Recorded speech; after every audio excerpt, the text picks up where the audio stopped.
Selama ribuan tahun, orang-orang hanya mengenal planet Merkurius, Venus, Mars, Jupiter, dan Saturnus yang dapat dilihat menggunakan teleskop sederhana atau bahkan dengan mata telanjang jika kondisinya memungkinkan. Tapi pada akhir abad ke-18, seorang astronom terkenal bernama Sir William Herschel menemukan sebuah planet baru yang berwarna biru es.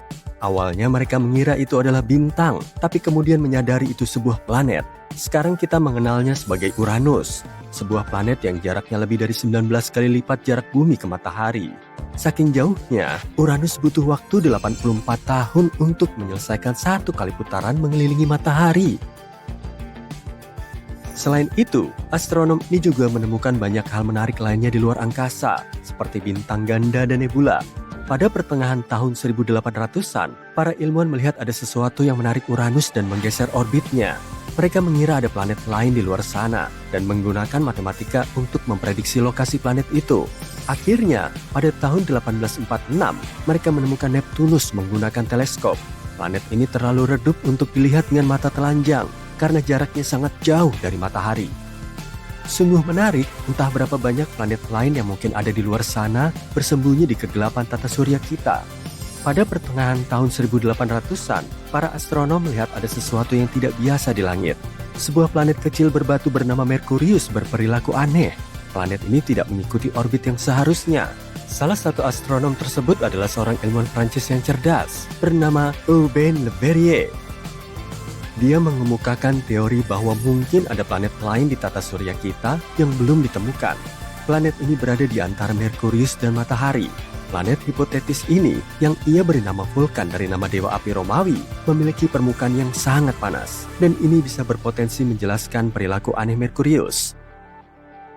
Dia memang tidak sepenuhnya yakin Vulkan adalah satu-satunya objek yang mengganggu orbit Merkurius. Tapi, karena antusias dengan kemungkinan ditemukannya planet baru, para astronom di seluruh dunia pun menyukai ide keberadaan Vulkan. Untuk sebuah planet yang belum ditemukan, banyak orang bertekad untuk mengembangkan ide dan mencari informasi tentangnya. Sebagian ilmuwan mengira tidak mungkin mereka melewatkan planet lain sebesar Merkurius. Rasanya sulit untuk tidak melihatnya. Tapi, ada kemungkinan planet yang lebih kecil berada di dalam orbit Merkurius yang jaraknya sangat dekat dengan matahari, sehingga tidak ada yang bisa melihatnya. Salah satu teori mengatakan jaraknya sekitar 21 juta kilometer dari matahari. Merkurius adalah planet dengan orbit paling eksentrik di tata surya kita, tapi titik terdekatnya ke matahari sekitar 46 juta kilometer. Artinya, Vulkan berada kurang dari setengah jarak tersebut. Teori ini kemudian mengatakan jika Vulkan ada, planet itu akan mengorbit matahari setiap 19 hari 18 jam dan jalurnya miring sekitar 12 derajat relatif terhadap jalur planet-planet lain di tata surya kita. Posisi terjauh Vulkan dari matahari masih terlalu dekat untuk bisa dilihat dengan mata telanjang, bahkan saat senja. Satu-satunya kesempatan untuk melihat Vulkan adalah saat gerhana matahari atau saat ia melintas di depan matahari, yang menurut teori terjadi 2-4 kali dalam setahun. Mereka memiliki teori bahwa planet misterius ini berada sangat dekat dengan matahari, sehingga hanya bisa dilihat saat gerhana matahari total ketika bulan menghalangi cahaya matahari yang menyilaukan. Jadi, setiap kali terjadi gerhana, para ilmuwan mengamati matahari dengan harapan bisa melihat Vulkan. Mereka berusaha keras, tapi tetap saja tidak bisa menemukan planet misterius ini. Beberapa astronom mengaku melihatnya saat gerhana, tapi tidak ada yang bisa memastikan atau menemukan buktinya. Teori tentang Vulkan pun dilupakan untuk sementara. Einstein punya pemikiran berbeda.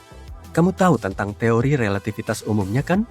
Disitulah ia menyatakan bahwa gravitasi bukanlah suatu kekuatan alamiah, tapi hasil dari melengkungnya ruang waktu karena kehadiran objek-objek luar angkasa raksasa, seperti planet dan bintang. Planet-planet mengitari matahari pada orbit yang tetap karena ruang waktu melengkung, yang berarti planet-planet itu seperti jatuh ke arah bintang pusat tata surya kita. Dan Einstein coba menjelaskan orbit Merkurius yang tidak biasa ini menggunakan teori relativitasnya. Tidak seperti planet-planet lain di tata surya kita, orbit Merkurius tidak melingkar. Orbit Merkurius tampak sedikit bergelombang, seolah-olah ada kekuatan tak terlihat yang menariknya.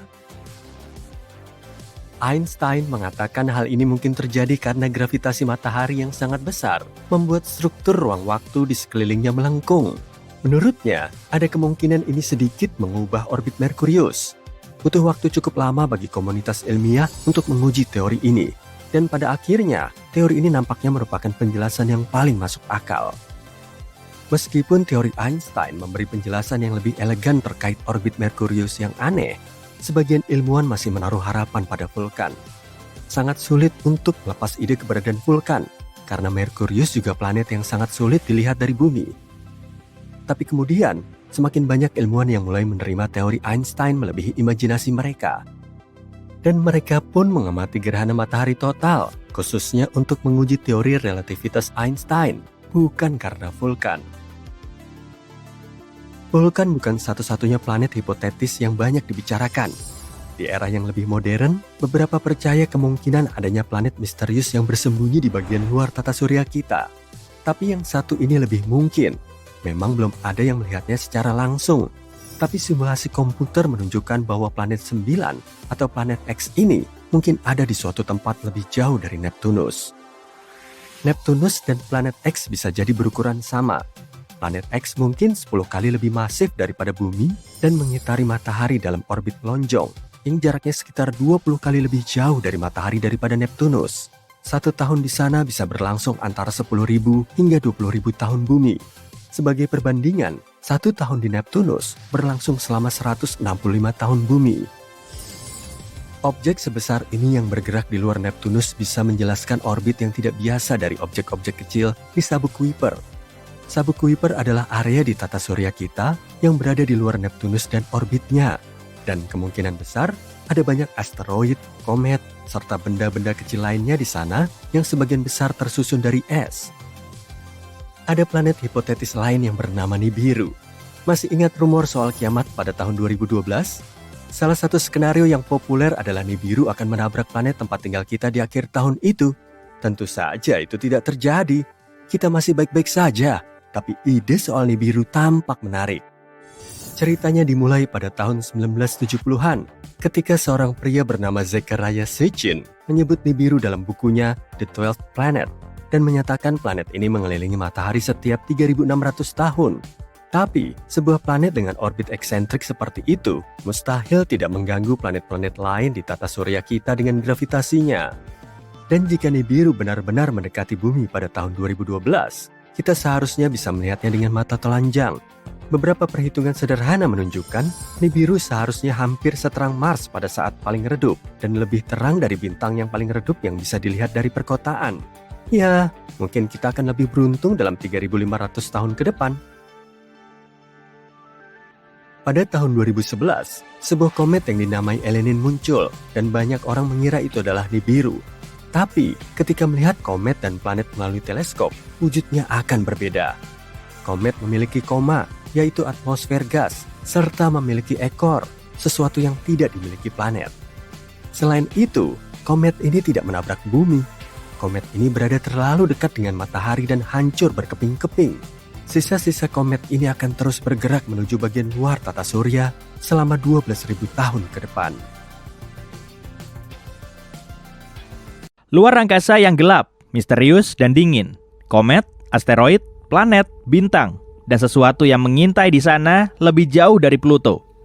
Ya, ini mungkin planet ke-9 tata surya, planet yang selama berabad-abad dicari. IRAS, yaitu satelit astronomi inframerah, mengumpulkan data menarik pada tahun 1983. Itu bisa menjadi bukti bahwa planet ke-9 bersembunyi di sana. Tidak ada yang tahu apa planet itu sungguh ada, tapi penemuan ini membantu merancang model untuk lebih memahami kemungkinan planet ini. Dan pada tahun 2016, ilmuwan menemukan bahwa benda angkasa kecil di sabuk Kuiper mengorbit agak aneh. Sabuk Kuiper adalah area luar tata surya. Itu adalah cincin dalam bentuk donat berisi sisa-sisa dari masa pembentukan tata surya. Kamu bisa menemukan donat ini lebih jauh dari Neptunus. Benda angkasa di wilayah itu memiliki orbit aneh, hampir seolah-olah benda besar dengan gravitasi kuat menjauhkan mereka. Tok-tok, planet ke-9 lagi. Menurut teori, ukurannya mungkin 5-10 kali massa planet kita dan 20 kali lebih jauh daripada Neptunus. Satuan astronomi sama dengan jarak antara planet kita dan matahari. Pluto diperkirakan memiliki jarak 40 satuan astronomi dari matahari. Tapi, planet ke-9, jika ada, jaraknya 400 sampai 800 satuan astronomi. Planet misterius ini akan butuh 10.000 sampai 20.000 tahun bumi untuk membuat satu putaran mengelilingi matahari. Ini mempersulit kita menangkap benda angkasa ini. Ada teori bahwa planet ke-9 mungkin terbentuk di antara orbit Jupiter dan Neptunus, sama dengan raksasa gas lainnya di tata surya kita. Gaya gravitasi satu dari dua planet besar ini mungkin mengusir planet ini dari orbitnya. Ya ampun, lalu planet ke-9 bisa terlempar jauh dari 8 planet yang kita tahu. Itu berakhir sebagai semacam limbah es, cukup kecil di awal. Tapi seiring waktu, planet ke-9 telah membersihkan orbitnya dari bebatuan beku dan debu, lalu akhirnya membentuk planet sungguhan. Teori lain mengatakan ini bisa menjadi planet yang hilang dari bintang lain dalam perjalanannya saat mendekati tata surya kita. Apapun itu, planet ke-9 mungkin tidak memantulkan banyak sinar matahari karena jaraknya sangat jauh. Para astronom tidak yakin di mana tepatnya mereka harus mencari planet itu. Luar angkasa gelap, misterius, dan tidak berujung. Tentu saja, tapi jika kita menemukan planet ke-9, itu akan menjadi bukti kuat pertama bahwa ada lebih banyak planet di tata surya kita. Beralih ke eksoplanet menarik yang jaraknya hanya 90 tahun cahaya dari kita. Eksoplanet adalah planet yang letaknya di luar tata surya. Planet ini memiliki atmosfer dengan awan air. 1 tahun di sana adalah 24 hari di bumi, dan planet ini berputar mengelilingi bintang Katai Merah yang jauh lebih redup dan kecil daripada matahari kita. Itu sebabnya, meskipun planet ini 8 kali lebih dekat dengan bintangnya daripada kita dengan matahari, suhu di sana mirip dengan suhu di bumi. Eksoplanet ini memiliki ukuran yang sama dengan Neptunus. Planet ini juga tidak begitu padat. Artinya, planet ini sebagian besar terbuat dari gas, tidak seperti bumi yang terbuat dari batu. Suhu rata-rata di sana adalah 60 derajat Celcius, sehingga menjadikannya salah satu eksoplanet kecil terdingin yang pernah kita temui. Semakin dingin eksoplanet, semakin besar peluang kita akan menemukan awan di atmosfernya. Para peneliti telah menemukan lebih dari 4.000 eksoplanet, tapi semuanya ditemukan di dalam Bima Sakti, setidaknya sampai sekarang. Untuk kali pertama, para astronom menemukan sebuah planet di luar galaksi kita. Planet itu disebut 5M1 ULS-1. Planet ini berada di galaksi pusaran, galaksi spiral yang jaraknya 28 juta tahun cahaya dari kita. Pernah ada bintang besar tapi cukup muda yang terjebak dalam tarian gravitasi dengan sesuatu yang bisa menjadi bintang neutron padat, inti runtuh dari bintang raksasa atau lubang hitam. Pasangan tari bintang itu memiliki gravitasi yang sangat kuat. Pasangan itu memakan si bintang dengan rakus mengoyak plasmanya. Lalu hal tak biasa terjadi. Objek asing, mungkin seukuran Saturnus, melintas dan menghalangi konfrontasi ini dari tata surya kita. Sekarang, tidak ada yang bisa melihat apa yang terjadi. Tapi ini mungkin bisa menjadi planet terjauh yang pernah kita temukan. Ada sebuah planet yang baru ditemukan di luar tata surya. Ukurannya sebesar Jupiter. Planet ini mengorbit 2 bintang. Dan seperti yang bisa kita amati dari planet kita, planet ini melintas di depan kedua bintang itu. Satu putaran penuh mengelilingi 2 bintang ini artinya 1 tahun. Kira-kira butuh 200 hari bumi. Pada hari penemuan planet sebelumnya, para ilmuwan juga menemukan planet itu memiliki pendamping tak biasa. Itu adalah Jupiter superpanas dengan orbit sangat ketat mengelilingi bintangnya. 1 tahun di sana hanya berlangsung selama 1,9 hari bumi. Planet ini memiliki orbit berbentuk aneh. Planet ini juga bergerak dalam arah berlawanan dari rotasi bintangnya.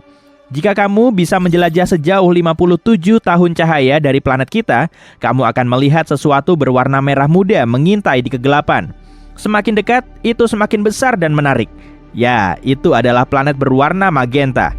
Jaraknya beberapa miliar kilometer dari mataharinya. Ini adalah salah satu planet termuda yang pernah ditemukan ilmuwan. Umurnya hanya 100 sampai 200 juta tahun. Planet ini terbuat dari gas merah muda, sama dengan Jupiter. Jadi, jika kamu bisa mendekati permukaannya, gas ini akan menyelimutimu seperti kabut tebal. Jika kamu mendekat dan masuk lebih dalam, gas ini akan menjadi lebih gelap dan berwarna kemerahan. Lihat inti planetnya, itu super panas. Karena suhunya yang mencapai 240 derajat Celcius, planet ini seperti oven. Panasnya adalah penyebab planet ini bersinar terang.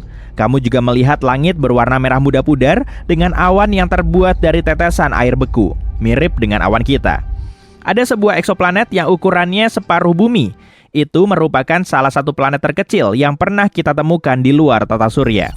Diameternya 9.000 km. Sebagai perbandingan, diameter bumi adalah 12.700 km. Planet ini sebagian besar terbuat dari besi, mirip dengan Merkurius. Merkurius memiliki inti besi yang besar dan kerak yang sangat tipis, sehingga membuatnya unik di tata surya. Pada masa-masa awalnya, planet ini menabrak benda angkasa setidaknya sekali. Tabrakan itu menarik lapisan luarnya. Itu sebabnya hanya inti besinya yang keras yang tersisa.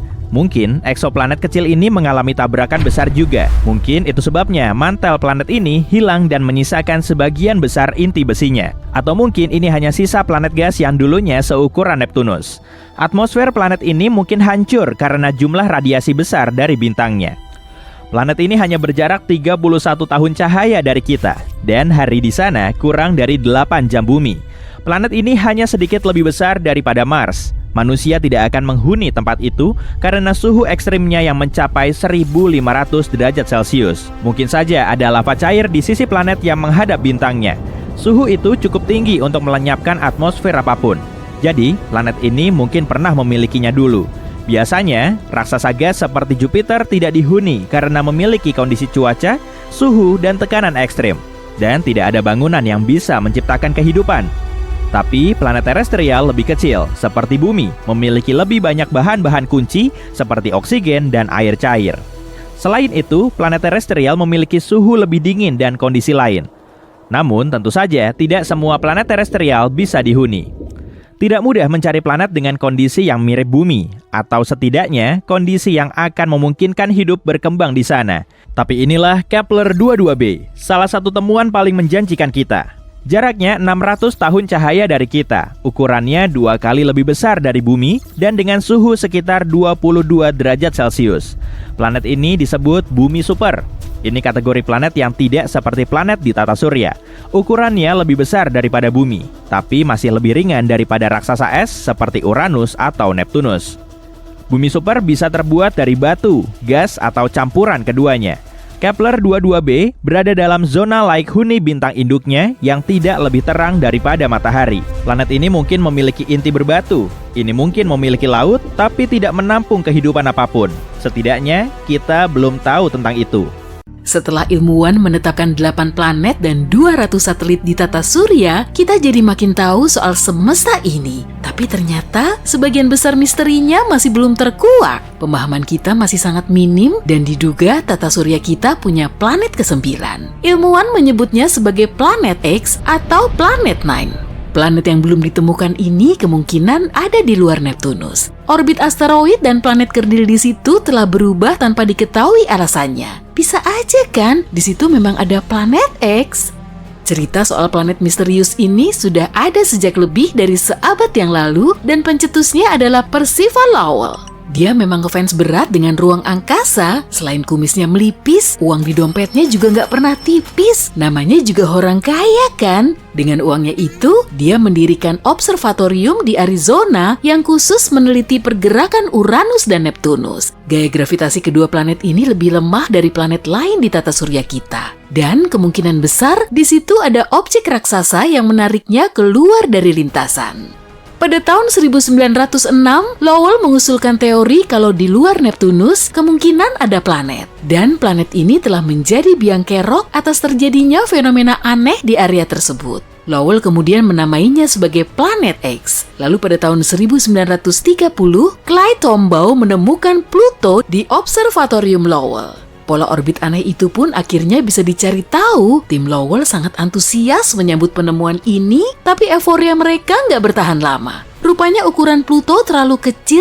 dan planet ini nggak cukup ngefek bagi planet lain di sekitarnya. Jaraknya juga terlalu jauh dan lagi-lagi mereka dibikin bingung. Kalaupun memang ada, planet X diperkirakan 10 kali lebih besar dari bumi dan radiusnya 4 kali lipatnya. Planet ini mengorbit matahari minimal selama 10.000 tahun dan jaraknya dari matahari kurang lebih 200 kalinya bumi.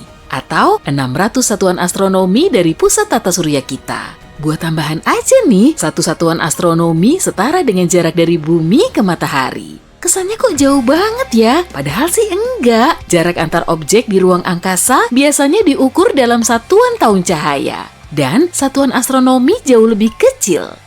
Oke, kita ambil contohnya pada objek terjauh yang teramati dari bumi, alias galaksi GNZ11. Sip, galaksi ini berjarak 32 miliar tahun cahaya. Meski begitu, ilmuwan masih bisa mendeteksinya via teleskop. Padahal 1 tahun cahaya aja sama dengan 63.241 satuan astronomi.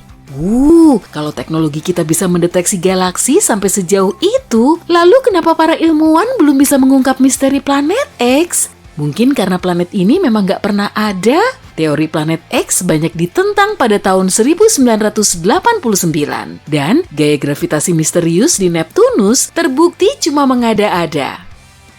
Parahnya lagi, ukuran Neptunus telah salah dikalkulasi. Voyager 2 kemudian terbang ke planet ini untuk menentukan ukuran yang sebenarnya. Foto terbaru yang diambil akhirnya bisa ngejelasin gaya gravitasi misterius itu yang rupanya nggak dipengaruhi oleh planet X. Tapi nggak cukup sampai di situ aja, karena teori planet ke-9 lagi-lagi mengemuka sekitar 10 tahun yang lalu. Meski teori Lowell terbukti salah, keyakinannya soal planet X ini bisa benar.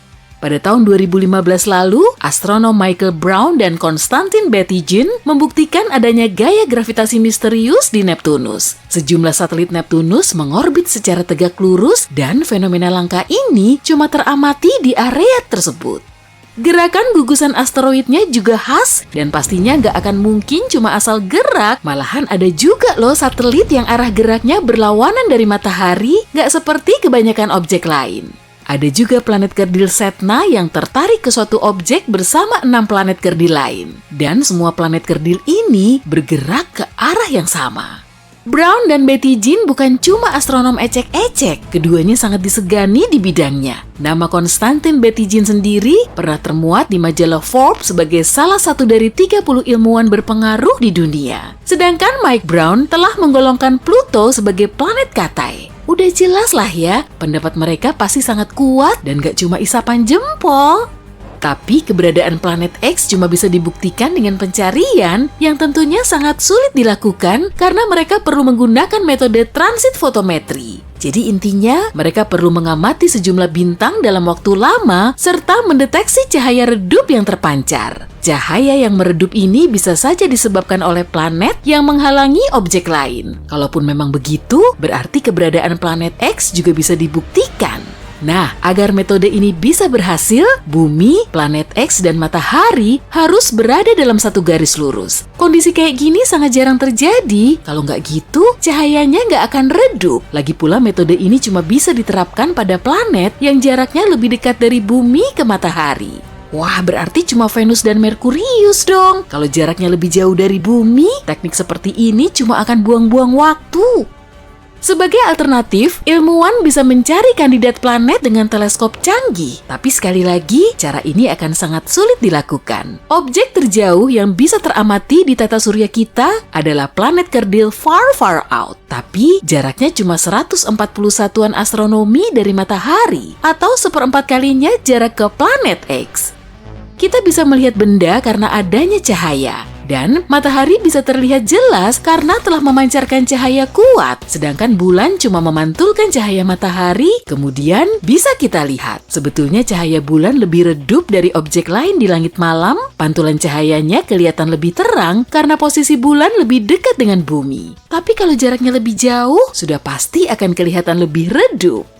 Di planet X beda lagi sih, semua objek di tata surya kita terkena cahaya matahari. Karena pantulan cahaya ini kita bisa mendeteksinya, sedangkan planet X sangat jauh dari matahari sehingga sangat sulit dilihat. Cahayanya juga super redup dan kita cuma bisa mengamatinya saat cuaca tertentu dengan teleskop super canggih.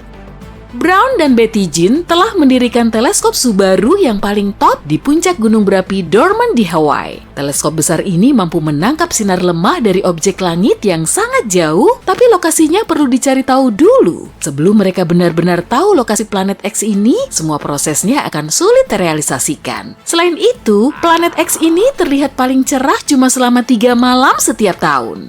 Proses pencariannya memang nggak mustahil, tapi sangat sulit dilakukan. Malahan, kebanyakan astronom udah nyerah. Mereka menganggap planet X nggak pernah ada, dan akhirnya menyimpulkan kalau itu cuma mitos. Menurut teori terpopuler, gaya gravitasi misterius itu disebabkan oleh lubang hitam kecil. Lubang hitam ini bisa menarik planet ke dalam, tapi nggak apa-apa, ukurannya cuma kecil kok. Dan nggak bisa tiba-tiba nyedot planet ke dalamnya. Jadi, bumi kita masih aman seenggaknya sampai sekarang. Teori lubang hitam juga punya kelemahan karena objek ini sangat sulit dilacak. Dan meskipun masanya sebesar planet X, pusat lubangnya akan mengecil sampai seukuran jeruk. Jadi percuma aja pakai teleskop. Untuk mendeteksi lubang hitam, kita perlu nyari sinar gamma yang terpancar oleh objek yang jatuh ke dalamnya. Atau bisa juga dengan mengirim ratusan pesawat ruang angkasa mini. Pesawat ini nantinya akan mendekati lubang tersebut dan saat pesawatnya tertarik masuk, kemungkinan kita juga akan bisa mendeteksinya. Tapi sebaiknya jangan menitik beratkan pada teori Brown dan Betty Jean karena teori ini baru saja didokumentasikan oleh NASA. Dan sebelum ada bukti kuatnya, mari kita berasumsi kalau planet X mungkin saja memang ada. Tata surya kita bisa saja memiliki lebih banyak planet dan kita sudah tahu ke-8 planetnya. Tapi ada planet lain yang mampu bertahan setelah tata surya kita terbentuk sekitar 4,5 miliar tahun yang lalu. Para astronom menggolongkan planet di tata surya ke dalam 3 kategori. Bumi termasuk dalam kategori pertama atau planet dalam yang berbatu-batu. Di situ ada Merkurius, Venus, Bumi dan Mars yang mengelilingi matahari. Keempatnya berada di sabuk asteroid utama yang memisahkan Mars dari Jupiter. Planet bongsor ini masuk dalam kategori kedua. Kategori ini ditempati oleh sekelompok planet luar yang juga dijuluki sebagai raksasa gas, termasuk Jupiter, Saturnus, Uranus, dan Neptunus. Keempat planet ini punya banyak kandungan es dan gas di sekitar intinya yang diyakini berbatu-batu. Kategori ketiga terletak di luar area planet lokal kita, lebih tepatnya di luar Neptunus. Di situ terdapat planet Katai seperti Pluto, Eris, dan Sedna, serta banyak objek luar angkasa lain yang lebih kecil seperti komet.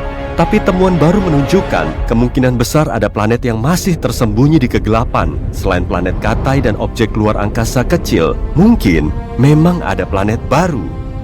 Berdasarkan model yang dibuat oleh para ilmuwan, tepi tata surya kita pernah punya beberapa planet berbatu seukuran Mars atau Bumi. Lama-kelamaan, planet pengembara berbatu ini berinteraksi dengan medan gravitasi raksasa gas kita yang sangat kuat. Semua planetnya kemudian terpental ke orbit yang jauh hingga keluar dari lingkungan kita. Mungkin nggak ya kalau planet seukuran Mars ini masih tetap ada di luar sana?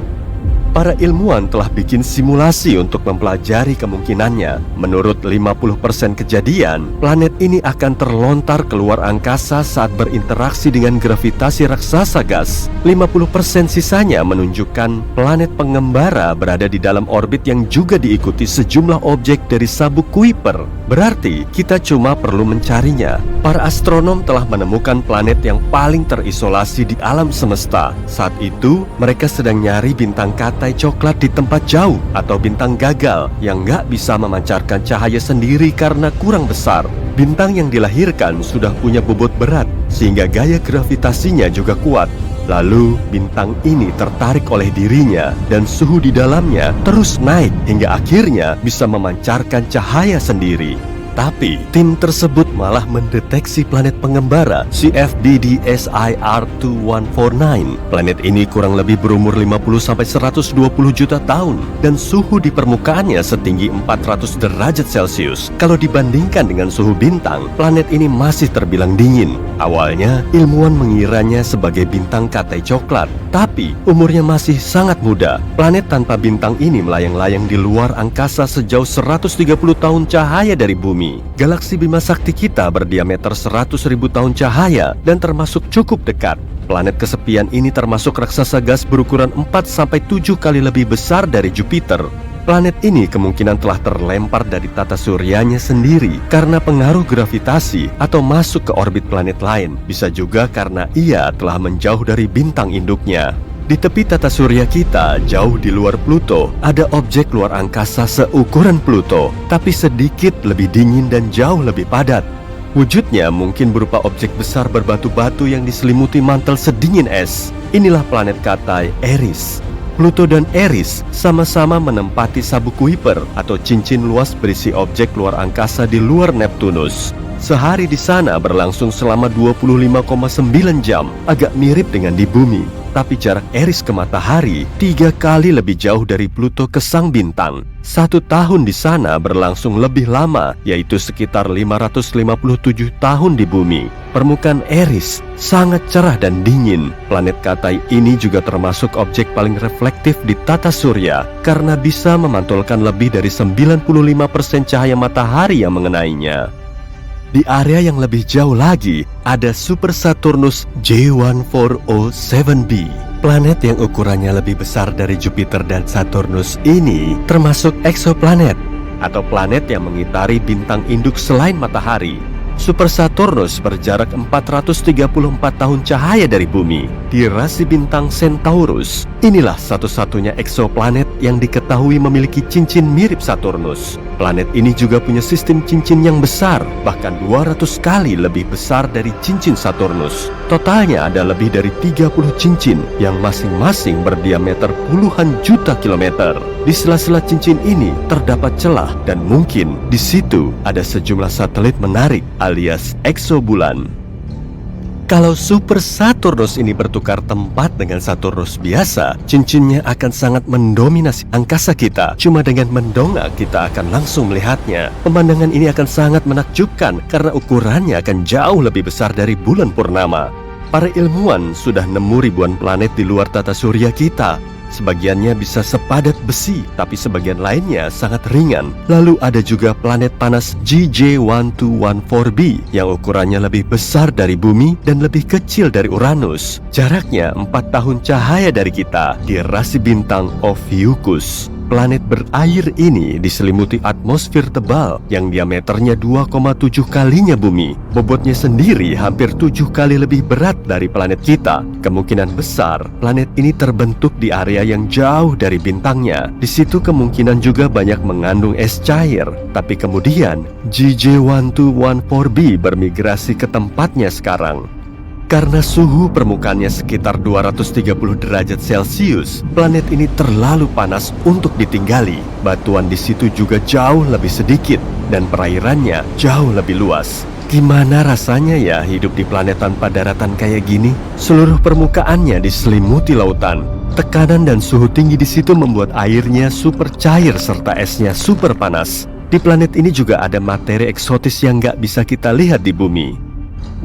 Gliese 436b adalah eksoplanet seukuran Neptunus, berjarak 30 tahun cahaya dari bumi di rasi bintang Leo. Planet ini mengorbit penuh bintangnya selama lebih dari 2 hari dengan melawan hukum fisika.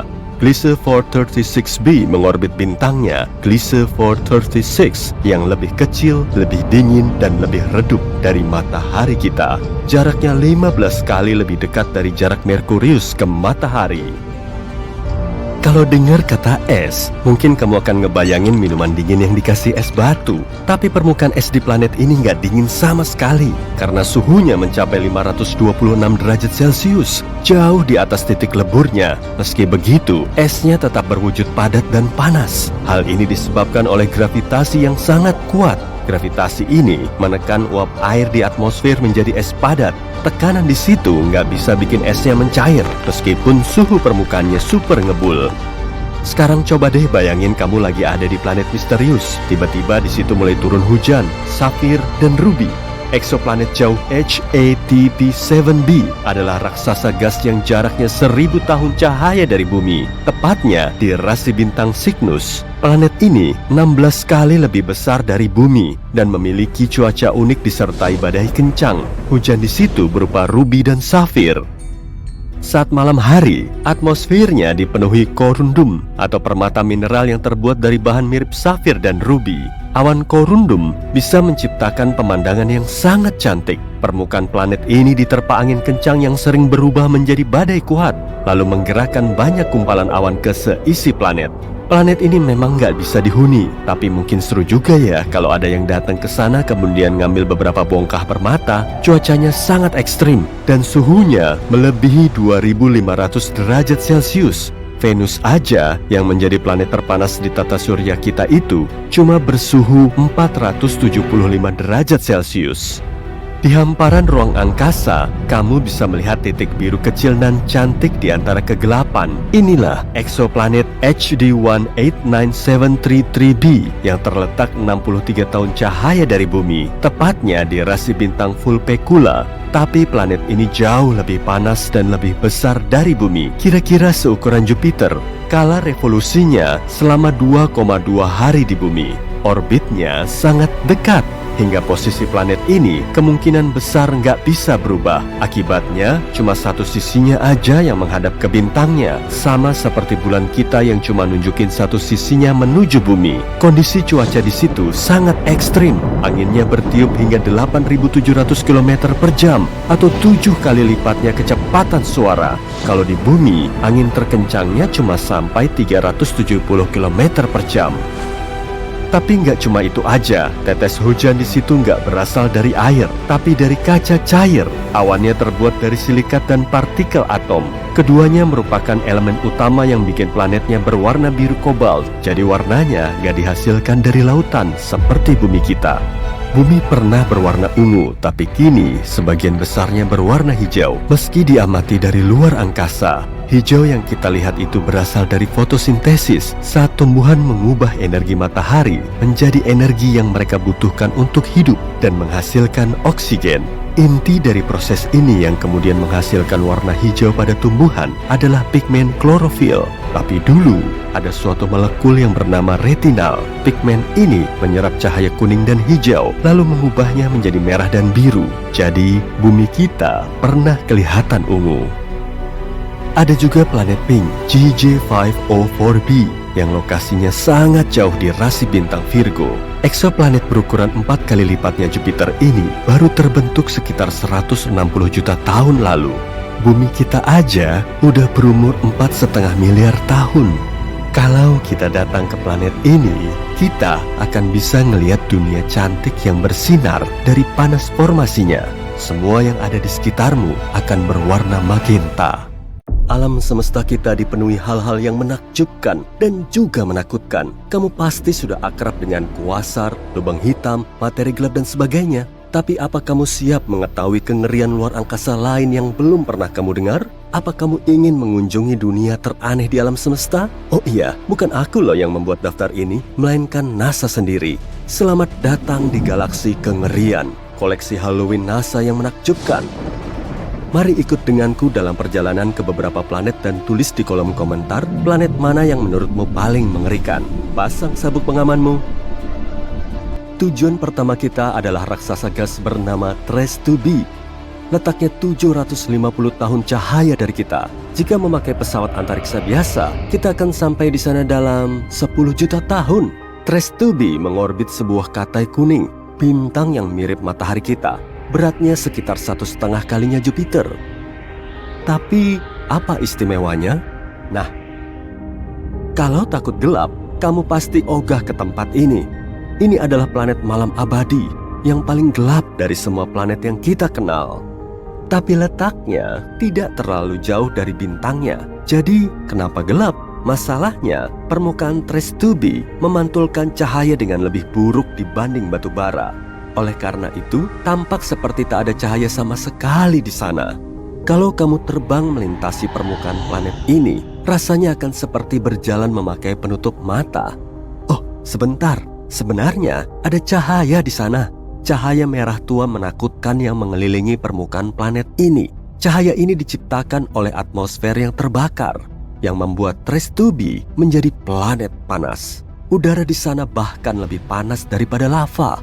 Oh, tapi kalau kamu kira itu sudah seram, biar kutunjukkan tempat berikutnya dalam perjalanan horor kita. NASA pun agak blak-blakan saat menamai planet ini. Tempat selanjutnya bukan cuma satu planet, melainkan 3 sekaligus. Letaknya juga lumayan jauh, 2300 tahun cahaya dari matahari. Kita bisa sampai sana naik pesawat dalam waktu sekitar 35 juta tahun. Ketiga planet ini berada di konstelasi Virgo dan ketiganya sangat ringan, jauh lebih ringan daripada bumi. Ketiga eksoplanet ini dinamai Poltergeist, Draugr, dan Phobetor. Keren juga ya. Alasannya adalah masing-masing planet ini akan segera menjadi hantu. Masalahnya, mereka tidak mengitari bintang, melainkan mengitari pulsar. Pulsar adalah bintang neutron yang berputar dengan medan magnet yang sangat kuat. Simpelnya, ini adalah bintang yang kelak akan meledak. Setelah meledak, pulsar biasanya memancarkan pulsa yang sangat kuat sehingga menyebabkan bintang berputar dengan kecepatan tak terbayangkan, yaitu beberapa ribu putaran per detik. Pada saat yang sama, pulsar terus memancarkan pulsar elektromagnetik yang memengaruhi apa saja di sekitarnya. Jadi kamu mungkin sudah menebak apa yang akan terjadi pada planet-planet zombie kita. Mereka secara perlahan dan bertahap dihancurkan di bawah pengaruh radiasi yang sangat besar. Suatu hari, planet-planet itu akan menghilang tanpa jejak. Planet mirip hantu yang mengorbit bintang mayat hidup. Yep, dunia zombie adalah nama yang cocok untuk mereka. Tak heran kalau para ilmuwan menjuluki pulsar ini sebagai Lich, meski nama resminya agak panjang. Tapi paling enggak, ketiga planet ini tetap setia bersama sampai akhir. Nama planet ini panjang sekali. Siap-siap ya. HD 189733b. Jarak raksasa gas ini 65 tahun cahaya dari kita. Kita akan butuh waktu sekitar 1 juta tahun untuk sampai ke sana naik pesawat antariksa. HD, apa ya tadi? Planet ini sedikit lebih besar dari Jupiter dan mengorbit bintangnya, sebuah katai oranye, sendirian. Sepintas, planet ini mungkin tampak ramah, warna birunya indah dan beberapa lingkaran di permukaannya. Agak mirip langit musim panas atau busa di atas ombak laut, kan? Hoho, penampilan emang bisa menipu ya. Planet ini punya warna biru kobalt yang cantik karena atmosfernya yang berkabut dan terbakar. Atmosfer ini mengandung silikat yang mengembun saat dipanaskan. Dengan kata lain, awan di planet ini menurunkan hujan yang terbuat dari kaca. Ya, di sini hujan pecahan kaca panas. Oh, dan kalau belum cukup, ada angin kencang di permukaannya yang bergerak dengan kecepatan 8.690 km per jam. Sebagai perbandingan, angin tercepat di bumi punya kecepatan 408 km per jam, sekitar 20 kali lebih lemah. Dan oleh karena itu, ratusan ribu pecahan kaca meluncur secara horizontal melintasi permukaan planet ini dengan kecepatan yang sangat tinggi. Buat kalian yang mau mendarat di sini, silakan turun dulu. Oh iya, hujan aneh di sini bukan satu-satunya di alam semesta kita. Misalnya, ada hujan besi cair di planet Timidium. Atau apa yang disebut planet karbon. Keberadaannya belum terbukti, tapi jika memang ada, akan ada bertonton awan hitam beracun. Dan akan turun hujan bensin murni serta aspal cair panas di sana. Oh, selain itu, tetesan air hujan ini akan meledak saat menyentuh permukaan. Lanjut aja ya. Nah, planet berikutnya amat sangat aneh nih. Bukan cuma berputar di sekitar bintangnya, planet ini hidup di dalam bintangnya. Keajaiban kosmik ini dinamai KOI 55b atau Kepler 70b. Planet ini sangat jauh dari kita, yaitu 4.000 tahun cahaya. Akan butuh waktu 70 juta tahun naik pesawat antariksa untuk ke sana. Masanya 2 kali lebih ringan dari bumi dan berputar penuh di sekitar bintangnya hanya dalam beberapa jam. Dahulu kala, ini adalah planet mirip bumi biasa seukuran Jupiter yang dengan damai dan tenang mengorbit bintang katai merahnya, KOI 55. Tapi semuanya berubah sekitar 700 juta tahun lalu. Mungkin kamu pernah mendengar bahwa dalam beberapa miliar tahun, matahari kita akan mulai mengembang menjadi bintang besar, menyerap segala sesuatu yang dilaluinya. Nah, beginilah nasib katai merah. Cepat atau lambat, besarnya bertambah, berubah menjadi raksasa biru yang sangat panas. Hal yang sama terjadi pada KOI 55. Bintang ini mulai bertambah besar dan memanas. Secara bertahap berubah menjadi raksasa biru putih. Bintang ini siap untuk melahap planet-planet terdekatnya. Tapi KOI 55b tidak peduli. Saat bintang itu mencapainya, planet ini hanya menetap di dalamnya. Dan bukan cuma itu, selang beberapa saat, dia meninggalkan bintangnya, kembali ke orbit baru. Mustahil banget kan? Kehidupan di dalam bintangnya mengubah Koi 55b menjadi batu bundar yang sangat panas. Ini adalah salah satu planet terpanas yang kita temukan sejauh ini. Suhu di sana mencapai 6.650 derajat Celcius. Lebih panas daripada matahari yang, kalau boleh kuingatkan, merupakan bintang sebenarnya. Dan entah kenapa, planet itu masih hidup seolah tidak terjadi apa-apa. Sayangnya, cepat atau lambat, planet ini akan hilang juga. Perlahan, planet ini menguap sendiri karena atmosfer panasnya. Tapi tetap saja, entah bagaimana, planet ini berhasil bertahan dalam perjalanan menembus bintang yang sangat berbeda dibanding planet pada umumnya. Aku iri sama tekad hidupnya. Namun, tidak semua planet seberuntung ini. Beberapa secara bertahap dihancurkan oleh bintang mereka. Dan bahkan ada pula seluruh sistem tata surya yang hancur. Planet terakhir ini adalah penyendiri yang menyedihkan. Letaknya 870 tahun cahaya dari kita. Perjalanan naik pesawat antariksa ke sana akan memakan waktu sekitar 25 juta tahun. Planet ini sekitar 1,5 kali lebih besar dari Jupiter. Ini adalah planet yang sangat kelam dan gelap. Raksasa gas terkutuk yang sangat mirip dengan Jupiter panas, yang mengorbit bintangnya sendirian. Pada saat yang sama, planet ini terletak sangat dekat dengan bintangnya, sehingga periode orbitnya hanya memakan waktu 1 hari.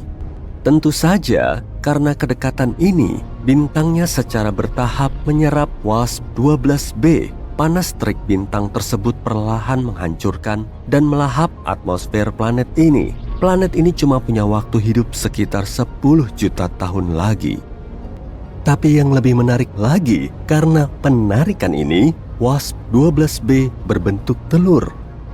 Bentuknya bahkan tidak mirip planet lagi. Planet ini juga sangat panas. Suhu permukaan raksasa gas ini mencapai 2204 derajat Celcius.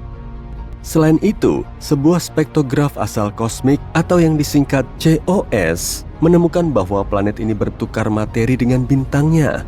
Karena keduanya sangat dekat, mereka saling memberikan secuil unsur kimianya.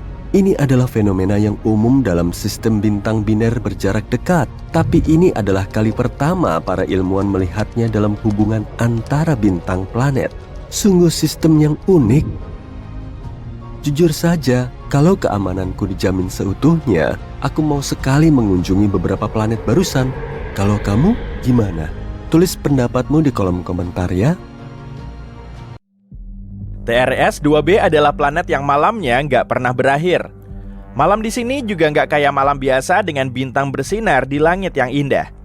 Di sini gelap gulita dan panas membara. TRS-2b adalah raksasa gas yang ukurannya 1,5 kali lebih besar dari Jupiter dan permukaannya menyerap cahaya lebih baik daripada arang. Planet ini mungkin juga berkilau merah samar karena udaranya yang terbakar dan panas banget. Cantik ya? Di sistem bintang 55 Cancri ada 5 planet, 4 diantaranya raksasa gas yang mirip Jupiter dan Saturnus. Tapi yang kelima ini, atau lebih tepatnya yang pertama, soalnya yang paling dekat dengan bintangnya, beda sama yang lain dan seram. 55 Cancri E dekat banget sama mataharinya sampai setengah permukaan planet ini beneran lautan lava cair. Separuhnya lagi gelap selamanya karena nggak pernah menghadap matahari. Cuma satu sisi dari planet ini yang menghadap bintangnya. Di antara sisi panas dan gelap ini ada zona senja, yakni garis tipis kehampaan yang suram. Kayaknya asik liburan di sana. HD 1897733b. Panjang juga namanya. Ini adalah satu-satunya eksoplanet di orbit bintangnya. Sekilas sih kelihatan cantik. Ada goresan biru dan putih yang membentuk pola cantik di permukaannya. Tapi warna ini ternyata berasal dari partikel silikat keras di atmosfer planet itu. Artinya, di sana terjadi hujan kaca. Tapi parahnya, anginnya mencapai kecepatan 8.700 km per jam atau hampir Mach 7. Sebagai perbandingan, kecepatan angin paling kencang di bumi adalah 408 km per jam, 20 kali lebih lambat. Jadi, kaca itu bergerak secara horizontal pada kecepatan hypersonik, menggores semua yang ada di jalurnya.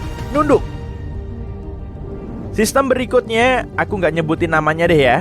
Yang ini nih punya 3 eksoplanet yang semuanya pelan-pelan dihancurkan bintangnya sendiri. Kenapa begitu? Karena bintangnya nggak biasa. Bintangnya itu pulsar, yaitu bagian inti yang berputar cepat dari bintang yang meledak. Pulsar ini menciptakan denyut elektromagnetik kuat di beberapa arah saat berputar beberapa ribu kali per detik. Akibatnya, planet yang mengorbit bintang yang sudah mati ini perlahan dilahap dan akhirnya hilang selamanya. Kepler 70. Nah, ini gampang namanya. Ini adalah bintang katai biru panas yang meledak menjadi raksasa merah 18 juta tahun lalu. Waktu itu, bintang ini dikelilingi setidaknya 2 planet. Yang paling dekat adalah raksasa gas seperti Jupiter. Namanya adalah Kepler 70b. Planet itu masih ada loh, tapi bintang yang udah terlalu besar tadi melahapnya dan mengubahnya jadi dunia batu yang panas. Sekarang, ini jadi salah satu planet terpanas yang pernah ditemukan. Suhunya aja lebih tinggi daripada permukaan matahari. Beruntung banget kalau selamat di sana, tapi bintang itu lagi menguap dan mungkin bakal hilang nggak lama lagi. WASP-12b adalah salah satu planet paling aneh dan paling menyedihkan. Gravitasi besar bintangnya ditambah planet yang sebagian besarnya gas, bikin bintang itu perlahan melahap planet-planetnya. Waduh, jadi dimakan induknya sendiri.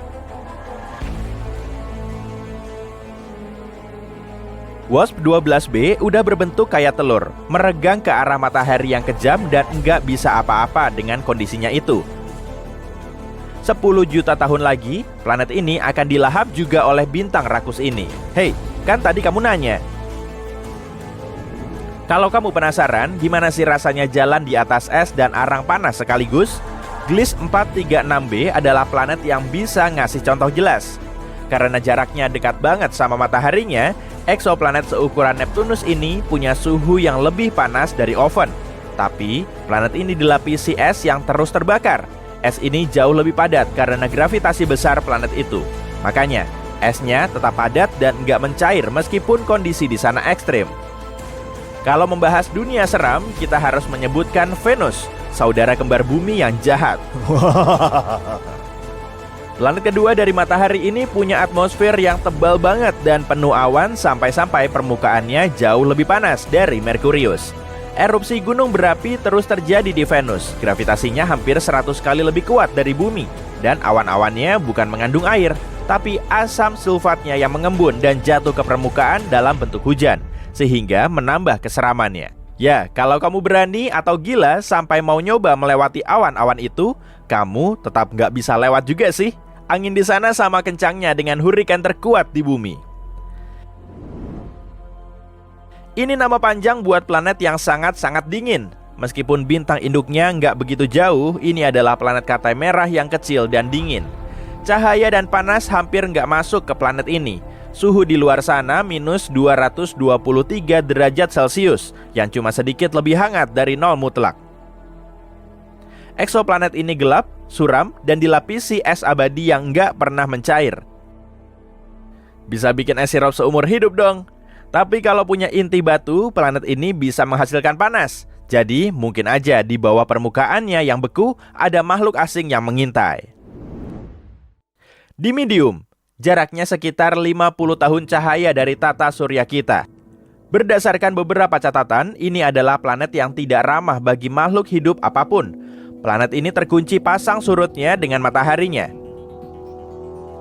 Artinya salah satu sisinya selalu menghadap bintang itu, sementara sisi lain enggak. Sisi panasnya bisa mencapai 980 derajat Celcius dengan angin yang mencapai kecepatan kurang lebih 1000 km per jam. Itu pas lagi musim dingin, tapi nggak tahu juga sih. Meskipun raksasa gas, Dimidium mengandung banyak besi yang meleleh dan menguap ke atmosfer sehingga menciptakan awan. Saat mendingin, semua itu jatuh ke permukaan dalam bentuk hujan besi cair. Oksigen biasanya dianggap sebagai unsur yang membawa kehidupan pada suatu planet, tapi beda sama Osiris. Ilmuwan kaget pas nemu oksigen di planet ini, atau lebih tepatnya di sekelilingnya. Soalnya planet ini 8 kali lebih dekat ke bintang induknya daripada Merkurius ke matahari. Jarak ekstrim ini bikin Osiris jadi wadah hidup yang meleleh. Di sana, semua yang bisa terbakar, bakal terbakar. Hal ini juga yang bikin planet ini sebentar banget mengelilingi bintangnya. Setahun di Osiris cuma 3,5 hari di bumi. Atmosfer planet ini terus terhempas dan meleleh karena panas dari mataharinya. Nggak bisa dijadiin tempat healing nih. Korot Exo 3b nggak sepanas dan nggak sedingin planet lain di daftar ini. Tapi planet ini juga seram, bahkan lebih kejam. Raksasa gas ini punya ukuran mirip-mirip Jupiter, tapi 20 kali lebih padat. Nah, hal ini bikin gravitasi Korot Exo 3b membebani semua yang ada di permukaannya 50 kali lebih besar dari di bumi. Kalau kamu ke sana, kamu nggak akan selamat karena kamu akan langsung hancur oleh kepadatan atmosfernya. Korot 7b juga dunia yang kaya oven. Suhu sehari-harinya lebih dari 2200 derajat Celcius. Digabungin sama permukaannya yang berbatu, planet ini punya pemandangan yang mengerikan. Batu di permukaan bergelembung dan mendidih, lalu menguap ke atmosfer. Di sana semua akan mendingin, lalu akhirnya jatuh lagi ke permukaan dalam hujan belerang. Sedihnya, Korot 7b pernah jadi raksasa gas, tapi atmosfernya meleleh karena panas dan yang tersisa cuma intinya yang hangus.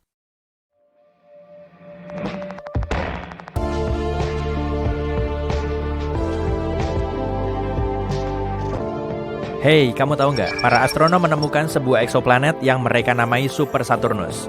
Cincinnya selebar 1 AU.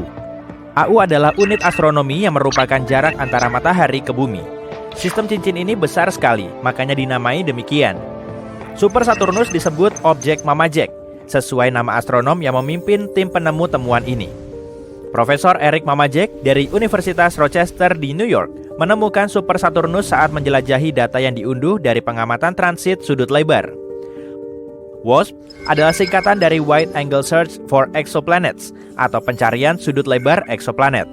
Ini adalah proyek yang dikembangkan pada tahun 2000 oleh para astronom di Universitas Queen's di Belfast, Irlandia Utara, dan Universitas St. Andrews di Skotlandia. Dengan menggunakan 4 teleskop, kamera video CCD di teropong merekam sedikit peredupan cahaya bintang yang disebabkan oleh objek yang melintas di depan bintang. Ini disebut metode transit deteksi eksoplanet. Misalnya, planet Venus bertransit melintasi pandangan kita terhadap matahari setiap beberapa ratus tahun. Titik hitam yang merupakan siluet Venus terlihat melintas di depan matahari saat Venus melintas di antara garis pandang kita dan matahari. Gerhana kecil ini mengurangi jumlah sinar matahari yang datang ke bumi dalam jumlah yang sangat kecil, atau bisa dibilang mungil. Hal yang sama berlaku pada semua bintang di Bima Sakti dengan planet di sekitarnya. Transit eksoplanet di depan bintang harus berhadapan langsung dengan bumi agar cahaya bintangnya meredup. Transit seperti ini tidak sering terjadi. Jadi, ribuan bintang harus dilihat secara bersamaan selama mungkin, antara 4-8 jam dalam semalam. WASP diciptakan untuk terus menatap bintang seluas mungkin. Mungkin salah satunya akan menunjukkan transit eksoplanet. Artinya, ada banyak data dihasilkan, sekitar 40 GB per sesi pengamatan.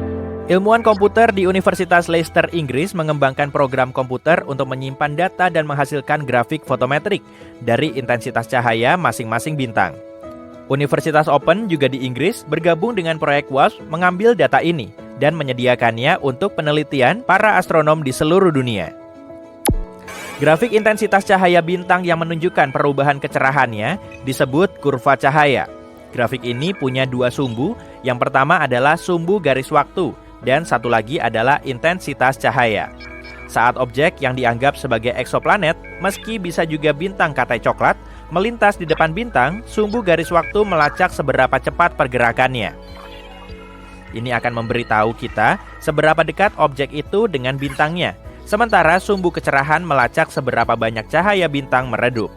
Dengan begini, kita bisa mengetahui seberapa besar objek tersebut. Benda besar tentu akan lebih meredupkan cahaya dan lebih mudah dideteksi. Saat ini, peralatan yang berada di bumi tidak cukup sensitif untuk mengukur peredupan yang disebabkan oleh planet sekecil bumi. Yang berukuran Neptunus dan lebih besar adalah batasnya WASP.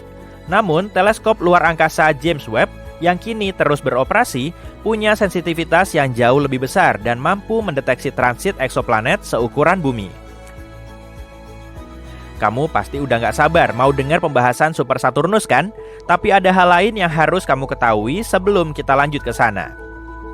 Jika eksoplanet punya atmosfer atau dalam kasus Super Saturnus, sistem cincin, cahaya dari bintang yang ditransmisikan oleh planet akan bersinar menembus atmosfer atau sistem cincin itu. Dan ini bisa dideteksi juga. Kurva cahaya akan menunjukkan lebih sedikit peredupan pada data fotometrik karena tidak semua cahaya bintang terhalang. Beberapa cahaya masih menembus atmosfer atau cincin. Ini penting karena astronom menjadi tahu soal pembacaan atmosfer. Teleskop luar angkasa James Webb dilengkapi spektroskop yang bisa menentukan kandungan gas dari atmosfer eksoplanet yang sedang bertransit, seperti oksigen, metana, karbon, dan lain-lain. Proyek WASP berkembang pesat. Kini ada proyek Super WASP yang terdiri dari WASP North dan WASP South.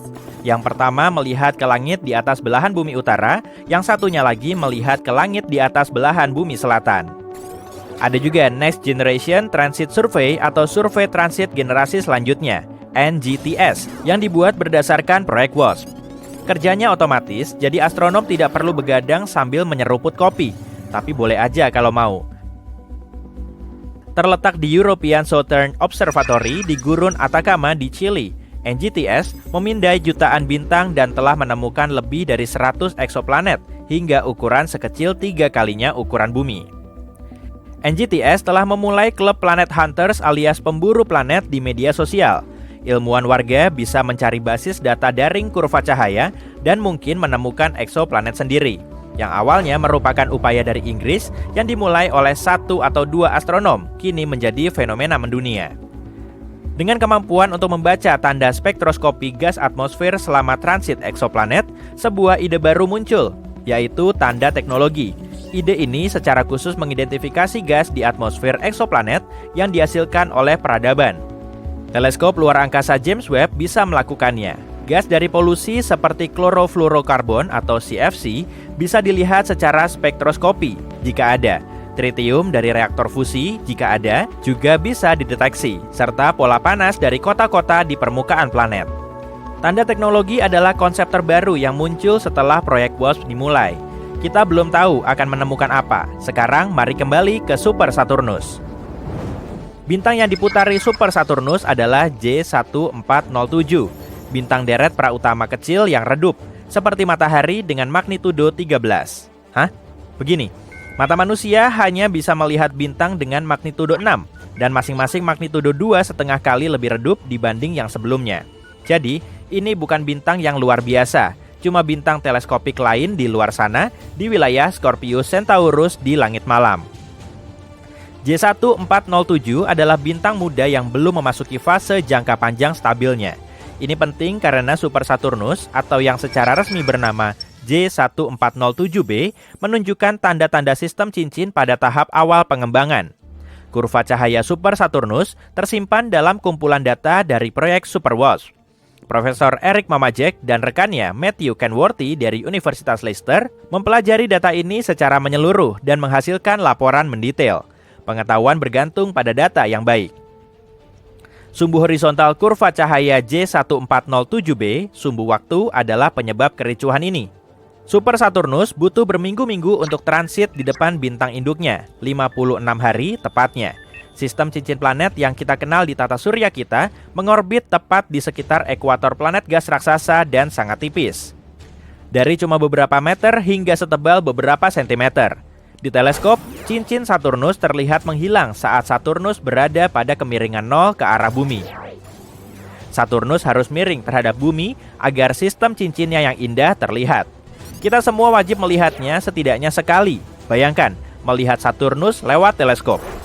Jika cincin Super Saturnus menghalangi sebagian besar cahaya dari J1407 selama 56 hari, artinya planet itu pasti mengorbit pada kemiringan yang curam ke bintangnya.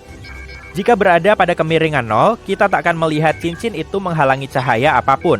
Jadi, waktu orbitnya bisa ditentukan, minimal 10 tahun hingga 200 tahun jika orbitnya sangat elips. Masa planet super itu sendiri diperkirakan 24 kalinya masa Jupiter. Artinya, jika berbentuk gas, ini bisa menjadi bintang katai coklat. Super Saturnus tampaknya punya objek seukuran Mars yang mengorbit di sekitarnya. Karena ada celah besar di cincin yang kemungkinan besar ditutup oleh objek besar. Pembagian Cassini di cincin Saturnus adalah tempat bulannya, Mimas, membuka jalur menembus cincin Saturnus. Kurva cahaya Super Saturnus baru diamati 1 kali. Semua sistem deteksi eksoplanet menantikannya kembali mengitari J1407. Entah kapan itu akan terjadi lagi. Beberapa astronom telah menyimpulkan bahwa J1407b adalah sistem bintang Katai Coklat sendiri yang cuma lewat di depan, tapi tidak terhubung ke bintang J1407. Kemunculan kembali Super Saturnus di orbit akan membantah dugaan ini. Wilayah pusat Super Saturnus menghalangi semua cahaya dari bintang utamanya. Hal inilah yang menandakan bahwa sistem cincinnya masih baru dan dalam tahap perkembangan awal.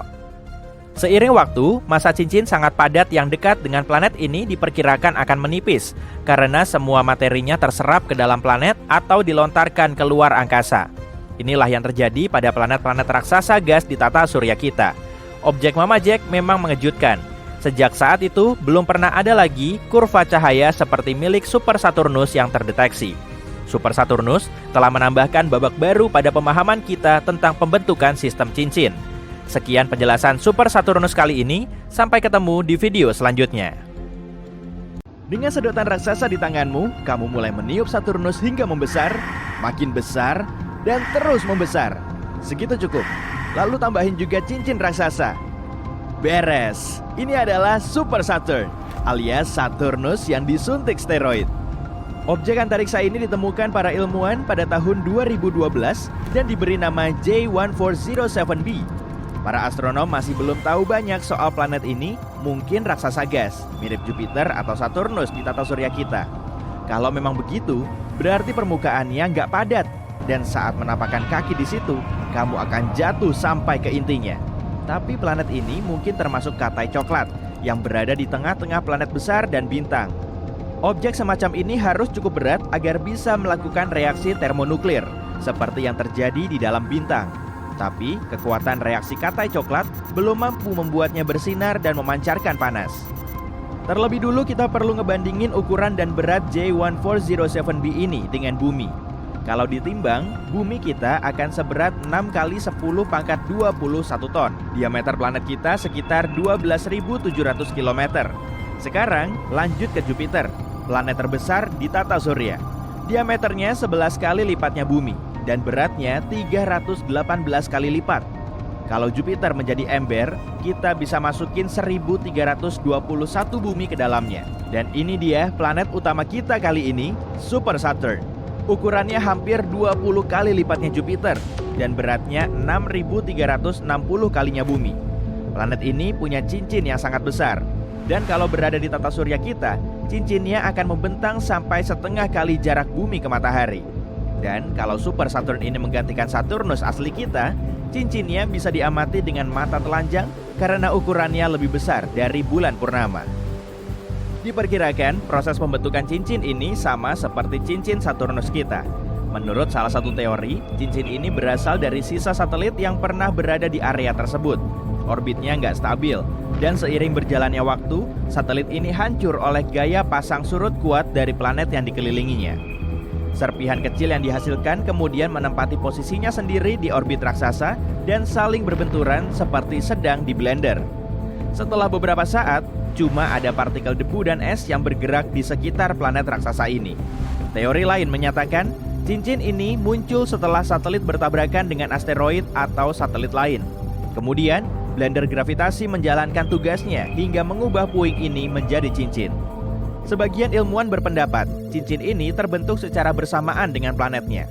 Jadi, materi tersebut hanyalah sisa nebula planet yang berupa awan gas, puing antariksa, dan debu.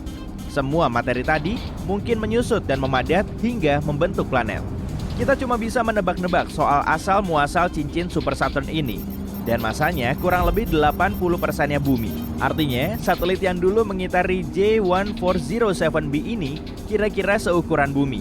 Di sela-sela cincin ini juga terdapat celah, dan menurut ilmuwan, di situ kemungkinan ada satelit Super Saturn. Kalau memang begitu, ukurannya pasti sebesar Mars. Kalau para saintis bisa membuktikan Super Saturn sebagai Katai Coklat, berarti temuan ini akan sangat mencerahkan. Mereka bisa melihatnya menua. Katai Coklat seharusnya kehilangan energi dan perlahan memudar.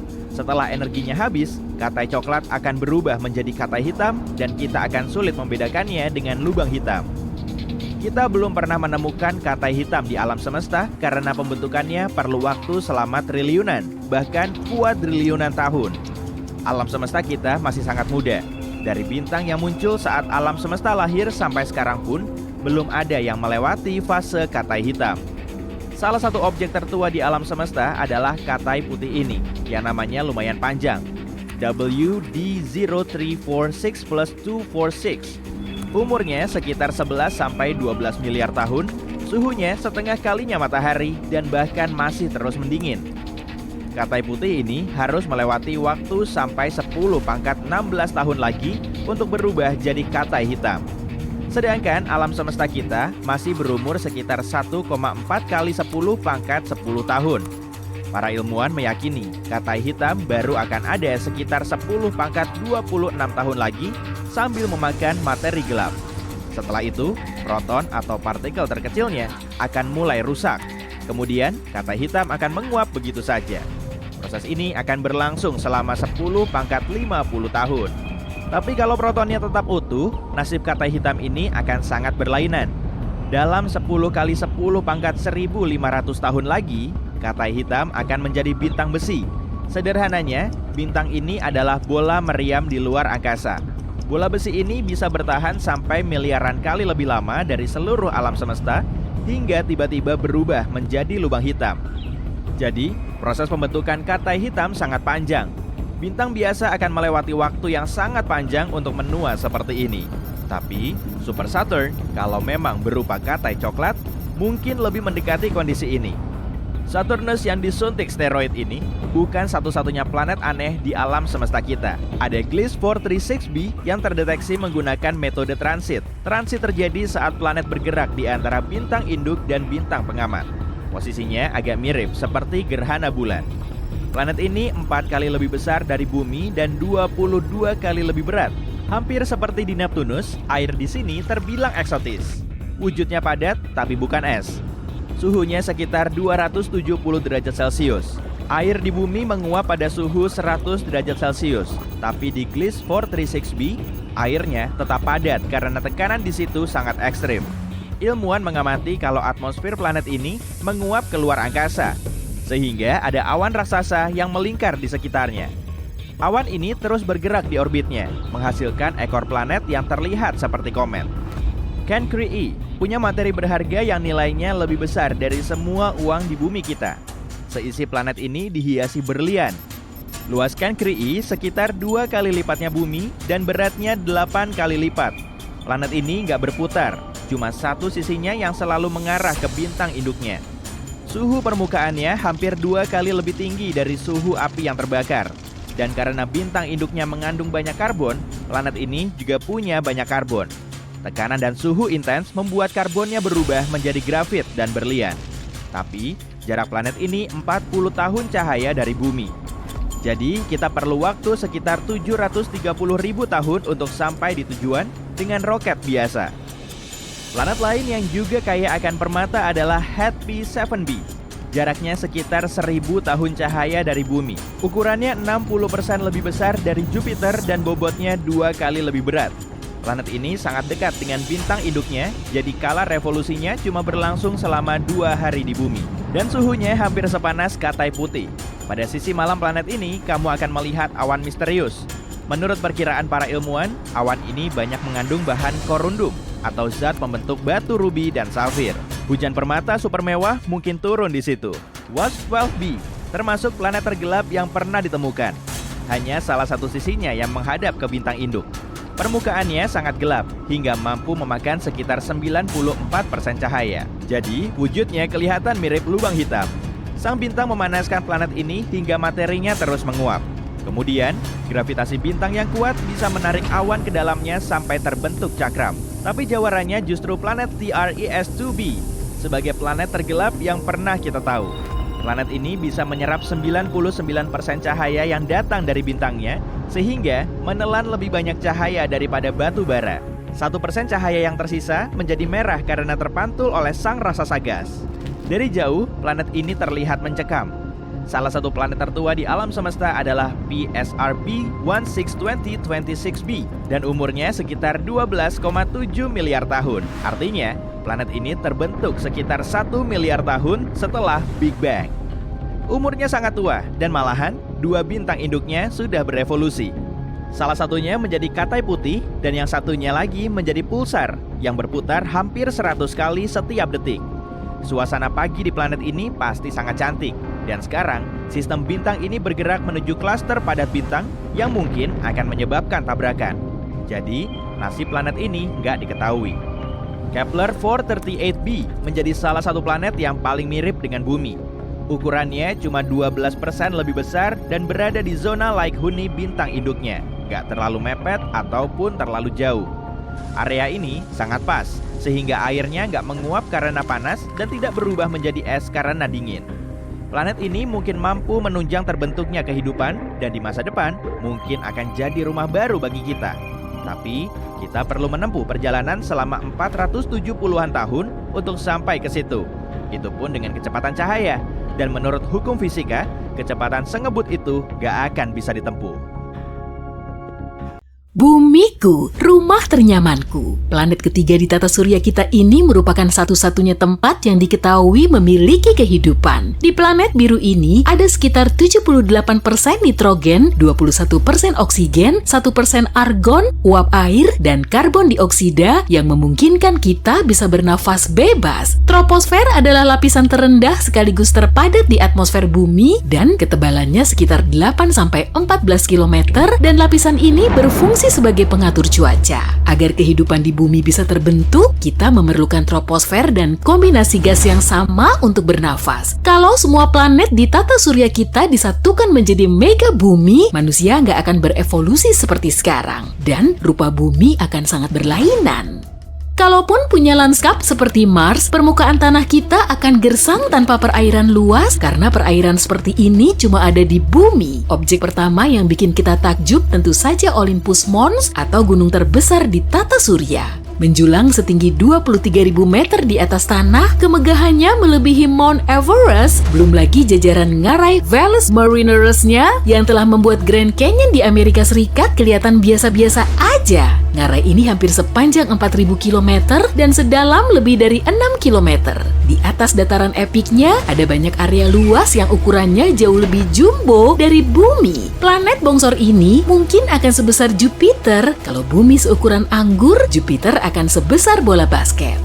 Kemungkinan megabumi kita akan sebesar Jupiter dengan cincin Saturnus di sekitarnya. Cincin ini mungkin akan kelihatan seperti bongkahan batu besar yang melayang-layang di udara, tapi sebetulnya ini adalah partikel dan bongkahan batu es. Ukurannya bisa sekecil kerikil atau malah sebesar mobil. Cincin Saturnus ditopang oleh gaya gravitasi unik. Karena banyak batu es yang melayang-layang di angkasa, cahaya matahari jadi sulit masuk sehingga suhu planet ini akan selalu lebih dingin. Belum lagi, satelitnya sangat banyak dan planet mega ini kemungkinan juga punya satelit yang berputar-putar di atas permukaannya sehingga mempengaruhi gelombang pasang. Jupiter terkenal dengan bintik merahnya yang sebesar 2 kali lipatnya bumi. Badai ini telah bergejolak selama ratusan tahun. Penduduk megabumi akan menjauhi area ini meski tergolong sebagai planet. Merkurius kelihatan mirip bulan karena permukaannya dipenuhi kawah bekas gempuran asteroid dan komet selama miliaran tahun. Tapi kebanyakan lanskapnya terdiri dari pegunungan, dataran tinggi, tebing, dan lembah. Cekungan kaloris berdiameter sekitar 1.600 km. Dan konon, cekungan ini dihasilkan oleh tabrakan komet. Gurun di bumi umumnya panas dan terdiri dari bukit pasir, tapi bisa juga di situ ada dataran rata dan bukit kecilnya. Gurun terluas di dunia adalah benua Antartika. Merkurius nggak punya atmosfer yang bisa menahan panas, sehingga suhu di siang hari sangat ngebul dan malam harinya sangat dingin. Gurun di megabumi gabungan ini kemungkinan besar akan mirip seperti Merkurius. Dan hewan yang mendiaminya mungkin akan mirip kalajengking raksasa atau ular gurun. Di siang hari, mereka akan ngumpet dari sinar matahari yang terik dan saat malam hari, waktunya berburu mangsa. Karena suhu siang harinya sangat panas, penghuni planet ini bisa langsung meleleh kalau berani berkeliaran. Suhu Merkurius masih kalah dengan planet lain, meskipun lokasinya paling dekat dengan matahari. Predikat ini disandang oleh Venus yang memiliki suhu sampai 480 derajat Celcius. Para ilmuwan meyakini permukaan Venus cenderung rata karena suhu ekstrim. Tapi nggak semuanya rata sih. Di situ juga ada gunung berapi dan dataran tinggi. Lanskap dan iklim seperti ini bisa kita jumpai di dekat ekuatornya karena suhunya selalu panas. Manusia nggak bisa mendiami permukaannya tanpa bantuan kubah khusus untuk bertahan hidup. Tapi karena ukuran megaplanet ini sangat besar, kita bisa milih daerah mana aja yang perlu ditempati. Sebagian kawasan mungkin akan punya atmosfer yang pas untuk bernafas, tapi sebagian lainnya nggak punya keistimewaan ini.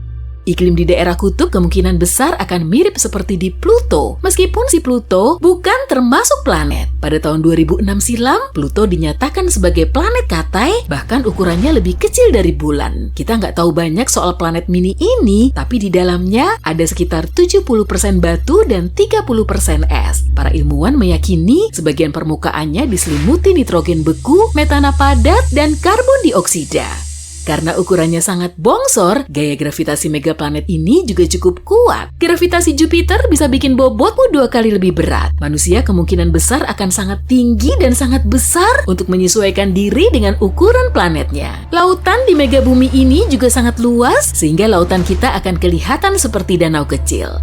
Dalam sehari, manusia memerlukan waktu selama 24 jam. Dan tubuh kita sudah terbiasa dengan durasi ini, tapi kalau selisih waktunya nggak terlalu lama, efeknya juga nggak akan kentara. Kita nggak akan bisa hidup di planet lain tanpa mengenakan pakaian yang sesuai. Tanpanya, kita cuma bisa bertahan selama beberapa detik di Jupiter, Neptunus, dan Saturnus. Kalau di Mars, kita cuma bisa bertahan selama kita masih kuat menahan nafas. Atmosfer di situ relatif tipis dan gaya gravitasinya mirip seperti bumi. Tapi tubuhmu bisa membeku. Meski dijuluki sebagai planet merah, Mars sangat dingin. Di kutubnya juga ada lapisan es berselimut karbon dioksida. Di Merkurius juga gitu. Kita cuma bisa bertahan hidup selama kita masih kuat menahan nafas, plus berada di area yang pas dengan posisi matahari. Peradaban kuno di megaplanet ini nggak akan beragam seperti di bumi karena permukaan dan kondisinya sangat ekstrim sehingga nggak memungkinkan untuk mengembangkan penemuan dan perdagangan. Tapi saat manusia bisa ngembangin teknologi khusus di suatu kawasan, peradaban lain akan bermunculan. Evolusi sejumlah hewan juga berlangsung secara unik dan spesifik. Tapi sebagiannya nggak bisa berevolusi karena bertubuh jumbo, terisolasi, dan menempati puncak rantai makanan. Jadi, megabumi ini kemungkinan juga punya dinosaurus kuno. Malahan ukurannya jauh lebih besar dari para dino yang pernah berkeliaran di bumi. Penampilan fisik manusia kemungkinan besar akan sangat berlainan. Sebagian di antaranya juga menempati berbagai penjuru planet. Karena terisolasi, manusia berevolusi sendiri-sendiri sesuai dengan lingkungannya. Selama berabad-abad, kemajuan teknologi akan menyebarkan budaya lain ke lingkungan sekitar, sehingga kita akan lebih saling terbuka. Neanderthal dan Homo sapiens pernah hidup berdampingan dan dianggap sebagai dua spesies manusia. Neanderthal terbilang cerdas, mereka bisa memanfaatkan perkakas untuk berburu dan menggambar. Homo sapiens bisa bertahan hidup dan berpindah-pindah untuk nyari tempat tinggal baru. Megabumi mungkin akan dihuni oleh dua spesies dominan, sementara spesies minoritas lainnya menempati kawasan khusus. Mereka akan lebih besar, lebih tangguh, dan lebih gesit dari kita. Spesies yang hidup di dekat pohon akan punya alat gerak yang lebih panjang untuk berayun di dahan pohon. Spesies yang hidup di sabana mungkin akan berjalan super cepat dan berkaki panjang. Negara dan kota-kota di situ akan jauh lebih besar, malahan luas satu negaranya bisa saja sebesar bumi kita. Populasi penghuninya bisa mencapai puluhan miliar dan mereka juga bisa nyiptain teknologi transportasi khusus untuk melakukan perjalanan antar benua. Kalau cuma mengandalkan pesawat biasa, waktu tempuhnya bisa sampai berbulan-bulan atau malah bertahun-tahun. Di darat, kereta api super cepat melaju kencang. Di udara, si burung besi bisa mengangkasa sampai sengeput roket. Untuk melakukan perjalanan laut, mereka perlu kapal yang tahan banting. Bagi sebagian orang, pelayaran melalui Samudra Atlantik aja udah sangat mengerikan, apalagi kalau harus berlayar melewati perairan yang ukurannya 8 kali lebih besar dari seluruh perairan di bumi. Berarti ukuran kapalnya juga harus lebih besar kan? Akan ada sejumlah area yang harus dihindari, seperti bintik merah dan badai abadinya. Tapi, industri pariwisata mungkin akan memberi ruang bagi siapapun yang mau melihatnya. Hidup di planet yang begitu besar memang terdengar sangat mustahil bagi kita, tapi para ilmuwan telah meneliti planet lain yang akan dijadikan sebagai rumah baru kita. Eksoplanet adalah semua planet yang ada di luar tata surya kita. Sebagian ada yang melayang-layang bebas atau disebut dengan planet pengembara. Ada yang bergerak mengelilingi pusat galaksinya. Ada juga yang mengorbit 1 atau 2 bintang induk. Untuk pertama kalinya, para astronom menemukan eksoplanet pada tahun 1990-an. Sejak saat itu, para ilmuwan telah menemukan ribuan planet seperti ini. Dan sekarang, kamu juga bisa mengamatinya. Oh iya, ada bocoran nih, beberapa eksoplanet kelihatan cukup aneh. Ada juga eksoplanet lain yang menyerupai bumi dan mungkin bisa mendukung terbentuknya kehidupan. Eksoplanet terdekat dengan bumi adalah Proxima Centauri b dan jaraknya cuma 4,2 tahun cahaya dari bumi. Baru-baru ini, para astronom telah mengamati kalau planet ini kemungkinan menyerupai bumi, bahkan lebih dari yang mereka duga sebelumnya. Ukurannya cuma 17% lebih berat dari planet asal kita. Planet ini mengorbit bintang yang lebih redup dan lebih ringan dari matahari. Proxima Centauri b berada di tengah zona laik huni bintang tersebut. Berarti kemungkinannya ada air berwujud cair dan mungkin di situ ada kehidupan. Rupanya, eksoplanet tersebut terkunci secara pasang surut dengan bintang induknya. Artinya, salah satu sisinya selalu menghadap ke sang bintang, dan di sisi lainnya selalu gelap gulita. Para ilmuwan belum mengetahui keberadaan atmosfer di planet ini. Objek antariksa ini melintas terlalu dekat dengan bintangnya dan menyelesaikan satu orbitnya selama 11 hari di bumi. Radiasi dari bintang induk mungkin telah menarik udara planet menjauhnya. Kalau memang begitu, Proxima Centauri b nggak akan mungkin memiliki air berwujud cair di permukaannya.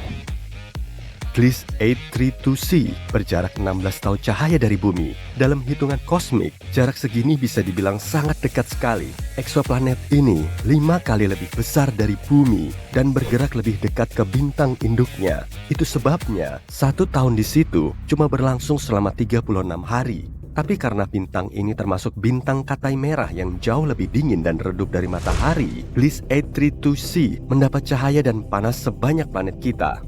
Tapi masih belum diketahui pasti kemiripan antara Gliese 832c ini dengan bumi. Mungkin planet ini punya atmosfer yang jauh lebih tebal, sehingga menciptakan efek rumah kaca secara besar-besaran. Fenomena ini bisa terjadi saat planet menyerap lebih banyak panas dari bintang induknya, bahkan melebihi dari jumlah yang bisa dilepaskan kembali ke luar angkasa.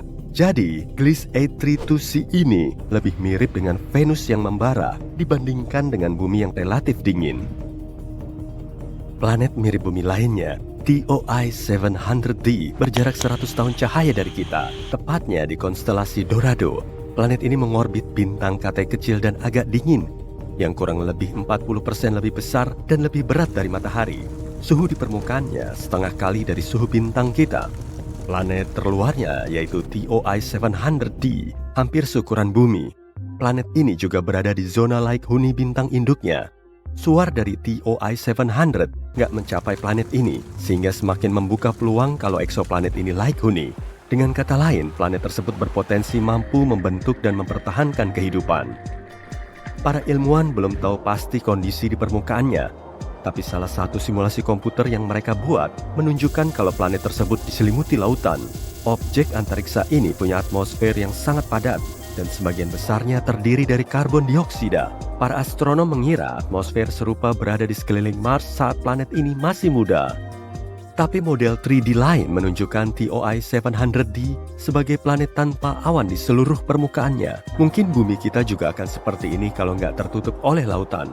Angin di TOI 700d bergerak menjauh dari sisi malamnya, lalu bertemu di area yang langsung menghadap dengan bintang.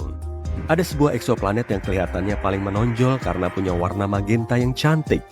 Kamu bisa menemukannya di konstelasi Virgo.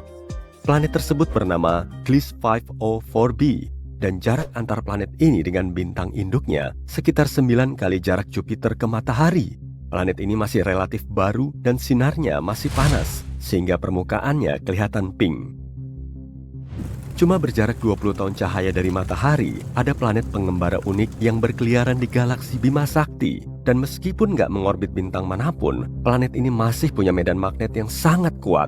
besarnya sekitar 4 juta kali lebih kuat dari medan magnet bumi. Eksoplanet ini juga menghasilkan aurora yang sangat cantik. Saat menemukannya pada tahun 2016, para astronom hampir yakin kalau planet tersebut katai coklat, yang notabene terlalu besar untuk menjadi planet tapi terlalu kecil untuk menjadi bintang. Tapi kemudian, para ilmuwan mendapat bukti kalau objek luar angkasa ini nggak cukup besar untuk menjadi katai coklat. Meski begitu, planet ini memang paling bongsor di antara teman-temannya.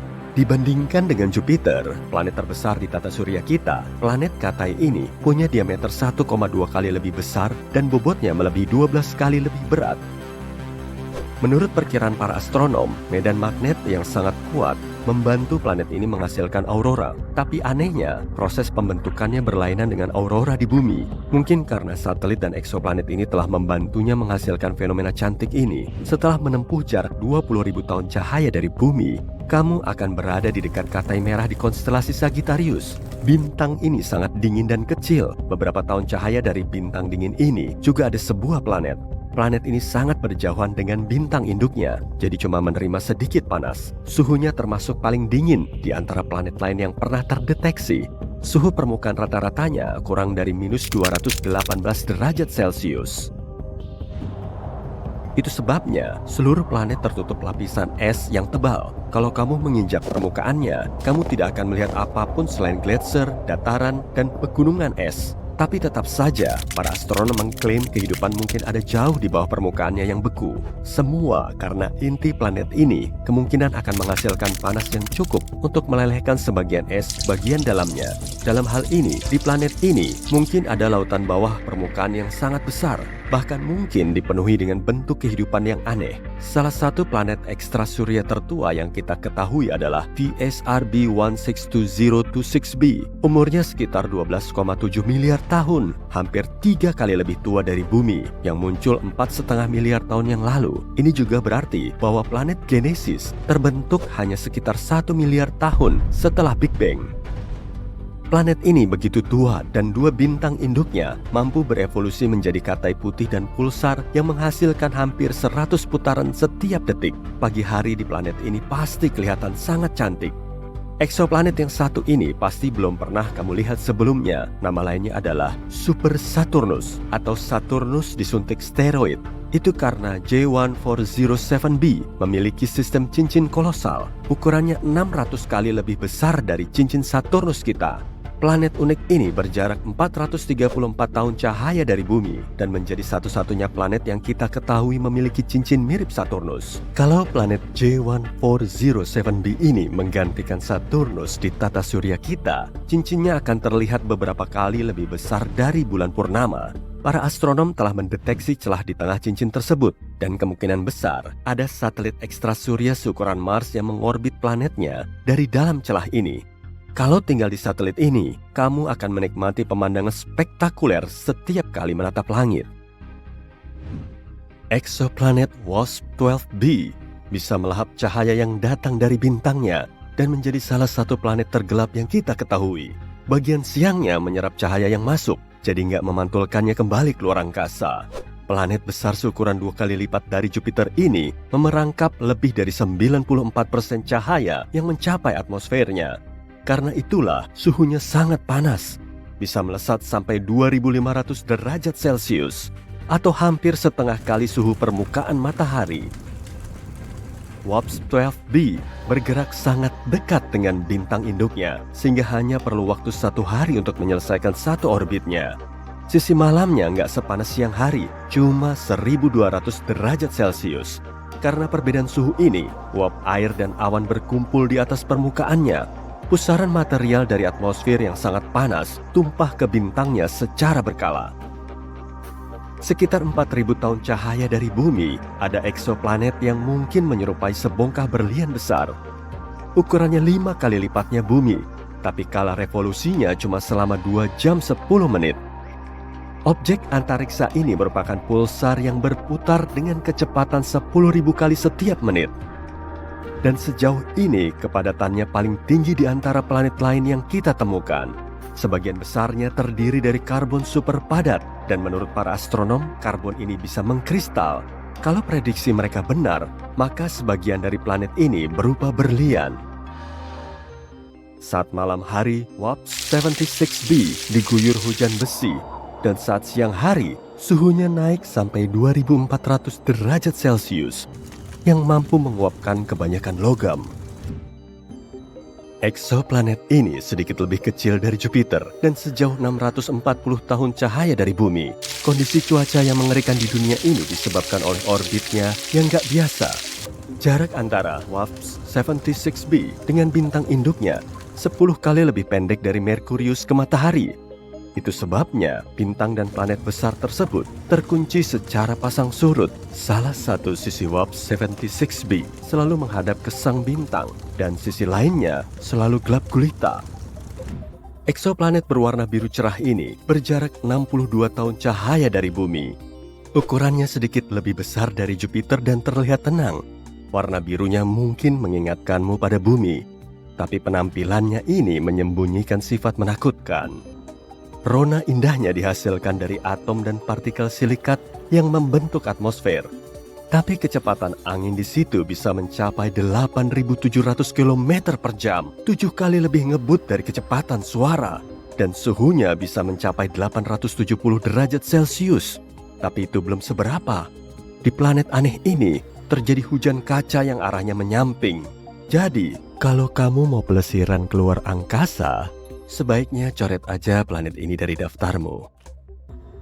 Kita sedang menembus ruang angkasa pada kecepatan cahaya. Perjalanan sengebut ini dari bumi ke matahari cuma perlu waktu selama 8 menit. Tapi untuk sampai ke destinasi kita kali ini, waktu tempuhnya selama 35 tahun. Itu pun masih sangat cepet. Bisa kebayang nggak tuh? Roket konvensional aja perlu waktu sampai 600.000 tahun untuk menempuh perjalanan yang sama. Wah, sip, udah sampai aja nih. Sistem bintang ini sangat mirip dengan tata surya kita dan para ilmuwan memprediksi kalau di sini kemungkinan ada kehidupan seperti di bumi. Di pusat sistem bintangnya terdapat katai merah seukuran 30% lebih besar dan lebih berat dari matahari. Yang jauh lebih menarik justru semua planet di sekitar bintang ini. Ada L9859b yang ukurannya kurang lebih sebesar Bumi dan Mars, tapi sangat ringan, masanya cuma setengahnya Venus. Di planet berbatu ini nggak akan mungkin ada kehidupan karena lokasinya terlalu mepet dengan bintang induk dan suhunya sangat panas, bahkan sampai 100 derajat lebih tinggi dari suhu maksimum oven. Organisme yang berani coba-coba hidup di situ akan langsung gosong. Planet ini mengorbit bintang induknya selama 2 hari, jauh lebih singkat dari kala revolusi bumi yang selama 365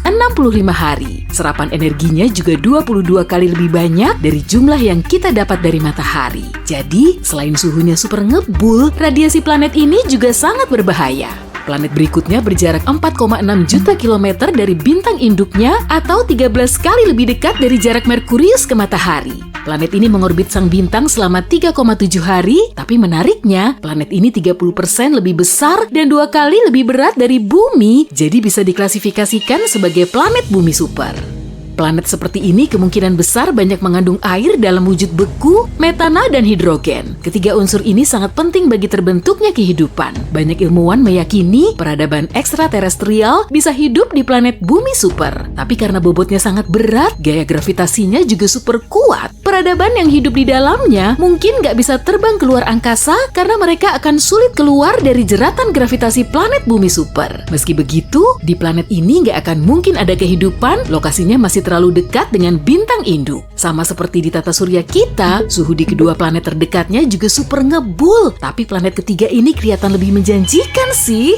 L9859d, bobotnya hampir 2 kalinya bumi dan ukurannya 50% lebih besar. Para ilmuwan memperkirakan sekitar sepertiga masanya kemungkinan berupa air. Sementara total massa air di bumi kita cuma sekitar 0,02%. Air memang jadi syarat utama bagi terbentuknya kehidupan. Dan di planet ini keberadaannya masih menjadi tanda tanya. Mungkin ada di permukaannya, tapi suhu tinggi bisa mengubah lautan luas menjadi awan uap raksasa. Siapa tahu di bawah permukaannya juga ada air. Intinya sih kita belum tahu pasti. Oke lah, kita beralih ke planet berikutnya aja.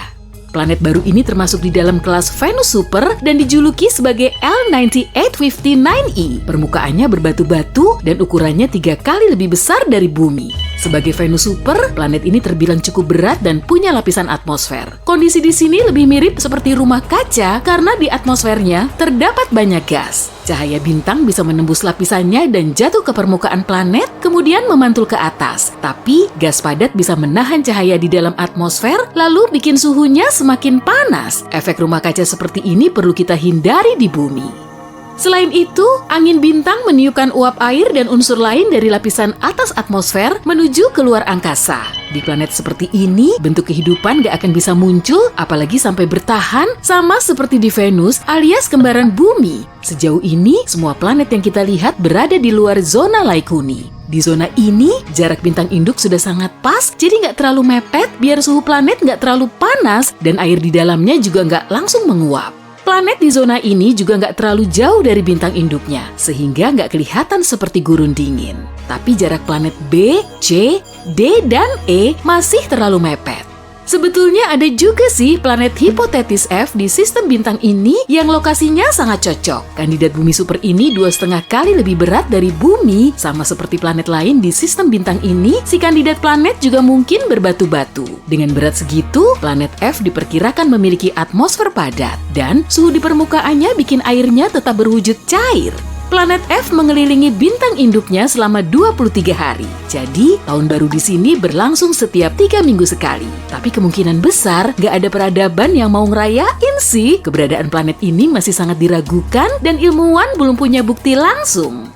Semua planet lain di sistem bintang tersebut ditemukan dengan metode transit. Para ilmuwan mengarahkan teleskopnya langsung ke bintang induk, kemudian mengamati perubahan cahayanya. Kalau cahaya sang bintang agak meredup, berarti ada planet yang sedang melintas di hadapannya. Misalnya, titik ini. Saat planet berada di belakang bintang, ilmuwan bisa nentuin ukuran dan kecepatannya, tapi peristiwa ini berlangsung sangat cepat. Kadang mereka juga bisa mengamati perlintasan Merkurius dan Venus di piringan matahari. Dengan metode serupa, mereka bisa nemu minimal 29 planet berpotensi Laikuni di ruang angkasa sana. Bahkan dalam jarak ratusan tahun cahaya, ada sekitar 1.715 bintang yang masuk dalam zona ini. Masing-masing bintang dikelilingi sejumlah planet, tapi cuma 29 diantaranya berada di zona Laikuni. Jadi di luar sana, kemungkinan memang ada kehidupan dan peradaban ekstraterestrial cerdas. Kalaupun memang ada, mereka bisa mengarahkan teleskopnya ke matahari kita, lalu melihat titik kecil di piringannya, atau malah mereka udah mengamatinya selama 5.000 tahun untuk memahami proses terbentuknya peradaban di bumi beserta evolusinya. Jarak planet ini juga cukup dekat kok, jadi mereka bisa menangkap sinyal radio dan siaran TV kita. Hal yang sama juga berlaku sebaliknya. Sinyal radio melintasi ruang angkasa pada kecepatan cahaya, dan manusia sudah menguasai teknologi ini sejak 100 tahun yang lalu. Kalaupun memang ada peradaban lain di luar sana, mestinya kita sudah bisa menangkap sinyal itu, tapi sejauh ini cuma nihil kan? Kita nggak punya bukti yang nunjukin adanya kehidupan di planet itu. Penemuan sistem bintang seperti L9859 bisa sangat mencerahkan kita karena kita masih terus mencari tahu kehidupan di luar tata surya. Dan malahan, planet bumi super dianggap lebih cocok untuk mendukung terbentuknya kehidupan. Planet ini kadang juga disebut super Laikuni. Sebagian ilmuwan menilai bumi sudah sangat pas untuk mendukung kehidupan, tapi ada planet lain yang lebih Laikuni. Planet super Laikuni harus 30% lebih besar dari bumi dan bobotnya 2 kali lebih berat. Dengan begini, gravitasinya akan lebih kuat supaya atmosfernya lebih padat dan kandungan oksigennya lebih melimpah. Suhu rata-ratanya juga akan naik ke level pas setinggi 25 derajat Celcius agar tumbuhan bisa hidup subur.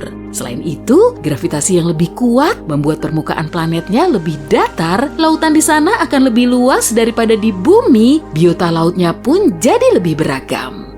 Bintang induk juga punya peranan penting. Ukurannya harus lebih kecil dari matahari, sebab kalau terlalu besar, konsumsi bahan bakarnya akan semakin banyak. Masa hidupnya juga jauh lebih pendek. Misalnya aja nih, masa hidup matahari sekitar 10 miliar tahun, tapi katai merah bisa hidup sampai 30 miliar tahun. Semakin panjang masa hidupnya, semakin memungkinkan juga untuk mendukung terbentuknya kehidupan dan evolusi. Sejauh ini, para ilmuwan telah menemukan 24 planet dengan air melimpah, tapi nggak serta-merta di dalamnya ada kehidupan. Sebagian dari mereka juga meyakini di galaksi kita sudah ada 36 peradaban maju selain di bumi. Mereka mencari dunia yang sama melalui pemetaan bintang. Terlebih dulu, mereka perlu nyari bintang yang mirip dengan matahari di antara 100 miliar bintang di galaksi. Lalu, pilih lagi bintang yang mengandung banyak besi. Bintang ini memiliki suhu yang pas dan planet di sekitarnya bisa mendapat inti besi seperti bumi. Kemudian mereka perlu memilah bintang yang umurnya relatif muda karena setelah menua, bintang akan membesar dan menyerap planet di sekitarnya atau malah membakarnya. Dan terakhir, mereka perlu nyari planet yang berada di zona laik huni bintang.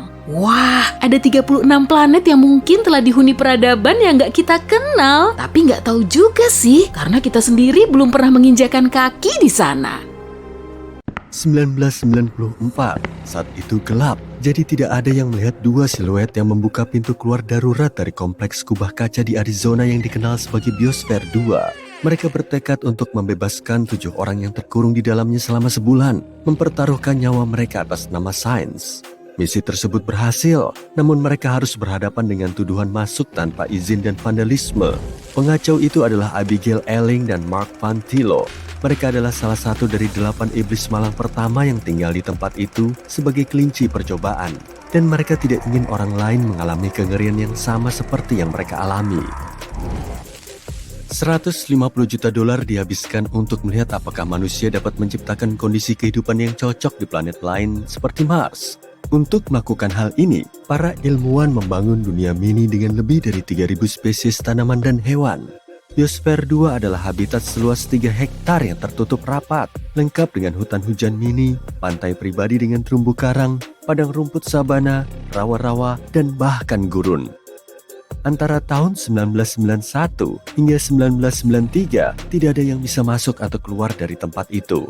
Kelompok yang terdiri dari 8 orang yang terkurung di dalam itu menyebut diri mereka Biosperians, mengenakan pakaian seperti Star Trek, menanam makanan mereka sendiri, dan menghirup udara mereka sendiri. Mereka memulai dengan harapan tinggi dan sarapan ala hotel bintang 5, namun keadaan berubah menjadi lebih kelam setelah beberapa bulan. Seluruh tim kelaparan dan berubah menjadi oranye. Di Biosfer 1, yang merupakan bumi yang sebenarnya, kamu dapat memesan pizza dalam 2 menit. Tapi di dalam Biosfer 2, mereka membutuhkan waktu 4 bulan untuk membuat margarita. Mereka harus memanen gandum untuk adonan dan memerah susu kambing untuk keju. Tujuannya adalah untuk benar-benar mandiri, dan mereka menjadi bagian dari atmosfer secara harfiah. Ketika mereka mengembuskan napas, CO2 memberi makan ubi jalar yang mereka tanam. Dan ubi jalar itu menjadi bagian dari mereka karena mereka pada dasarnya memakan karbon yang sama berulang kali. Mereka makan ubi jalar begitu banyak sehingga kulit mereka berubah menjadi oranye karena kelebihan beta-karoten. Situasi yang tampak lucu pada saat itu menyoroti masalah besar. Hasil panen di Biosfer 2 sangat mengecewakan dan para kru kelaparan. Mereka menjadi gila karena kelaparan dan saat-saat kemarahan yang tiba-tiba membuat mereka melakukan hal-hal yang patut disesali, seperti mencuri pisang dari gudang bawah tanah. Pada suatu saat, lemari pendingin harus dikunci. Selama 6 bulan pertama, masing-masing dari mereka kehilangan berat badan antara 8 hingga 26 kg. Setiap hari seseorang bertugas menimbang makanan segar untuk juru masak, mencatat informasi tentang nutrisi ke dalam komputer untuk memastikan para kru mencapai target kalori, protein, dan lemak yang direkomendasikan. Awalnya, makanan disajikan secara prasmanan, namun ketika para kru semakin lapar, para juru masak mulai membagi makanan mereka dengan cermat ke dalam porsi yang sama. Makanan mereka kebanyakan ubi jalar, wortel, buah-buahan, dan sesekali daging pada hari Minggu. Diharapkan dapat membuat mereka tetap bertahan selama 80 jam kerja per minggu yang melelahkan dengan kerja fisik yang berat. Para Biosperian meninggalkan setiap waktu makan dalam keadaan lapar. Dan mereka terus bermimpi tentang hamburger McDonald's, sushi, Snickers bar, dan kue keju. Udara di sana hampir habis. Seluruh tempat itu benar-benar tertutup rapat dengan kaca dan baja di bagian atas dan lantai baja yang kokoh di bawahnya. Para manajer memastikan untuk memeriksa semua yang masuk agar menghindari bahan sintetis yang mengeluarkan gas berbahaya. Ruang tamu dilengkapi dengan wall dan kayu, dan mereka tidak bisa menggunakan deodoran kimia atau meniup lilin ulang tahun. Biosperians mengandalkan makanan yang mereka tanam dan hutan hujan mini mereka untuk menghasilkan oksigen yang cukup untuk bertahan hidup. Namun, mereka kehilangan oksigen dengan sangat cepat, tenggelam dalam emisi karbon dioksida mereka sendiri, dan yang terburuk, mereka tidak tahu mengapa. Dengan 9 bulan percobaan yang tersisa, kadar oksigen telah turun dari 21% menjadi sekitar 15%, yang terasa seperti tinggal di puncak gunung Fuji. Mereka merasa tidak enak, pada dasarnya menyeret diri mereka sendiri di sekitar biosfer. Mereka bahkan tidak bisa menyelesaikan sebuah kalimat tanpa berhenti untuk mengambil napas. Kemudian sleep apnea mulai menyerang, dan beberapa dari mereka terbangun dengan terengah-engah. Untuk menurunkan tingkat karbon di dalam biosfer 2, mereka mencoba beberapa langkah putus asa, seperti menanam tanaman seperti orang gila, mengurangi penyiraman tanah sebanyak mungkin, dan bahkan berhenti mengolah tanah. Tidak ada yang berhasil, jadi semua orang setuju bahwa mereka telah mencapai titik terendah dan meminta bantuan. Truk berpendingin datang untuk memompa oksigen murni ke biosfer 2. Begitu gas mulai mengalir, mereka tertawa terbahak-bahak dan mulai berlarian. Ekosistem menjadi sangat berantakan. Burung kolibri dan lebah madu lenyap setelah beberapa bulan, sehingga tanaman tidak lagi mengalami penyerbukan. Cacing dan tungau menyerang tanaman, dan kecoa mengambil alih.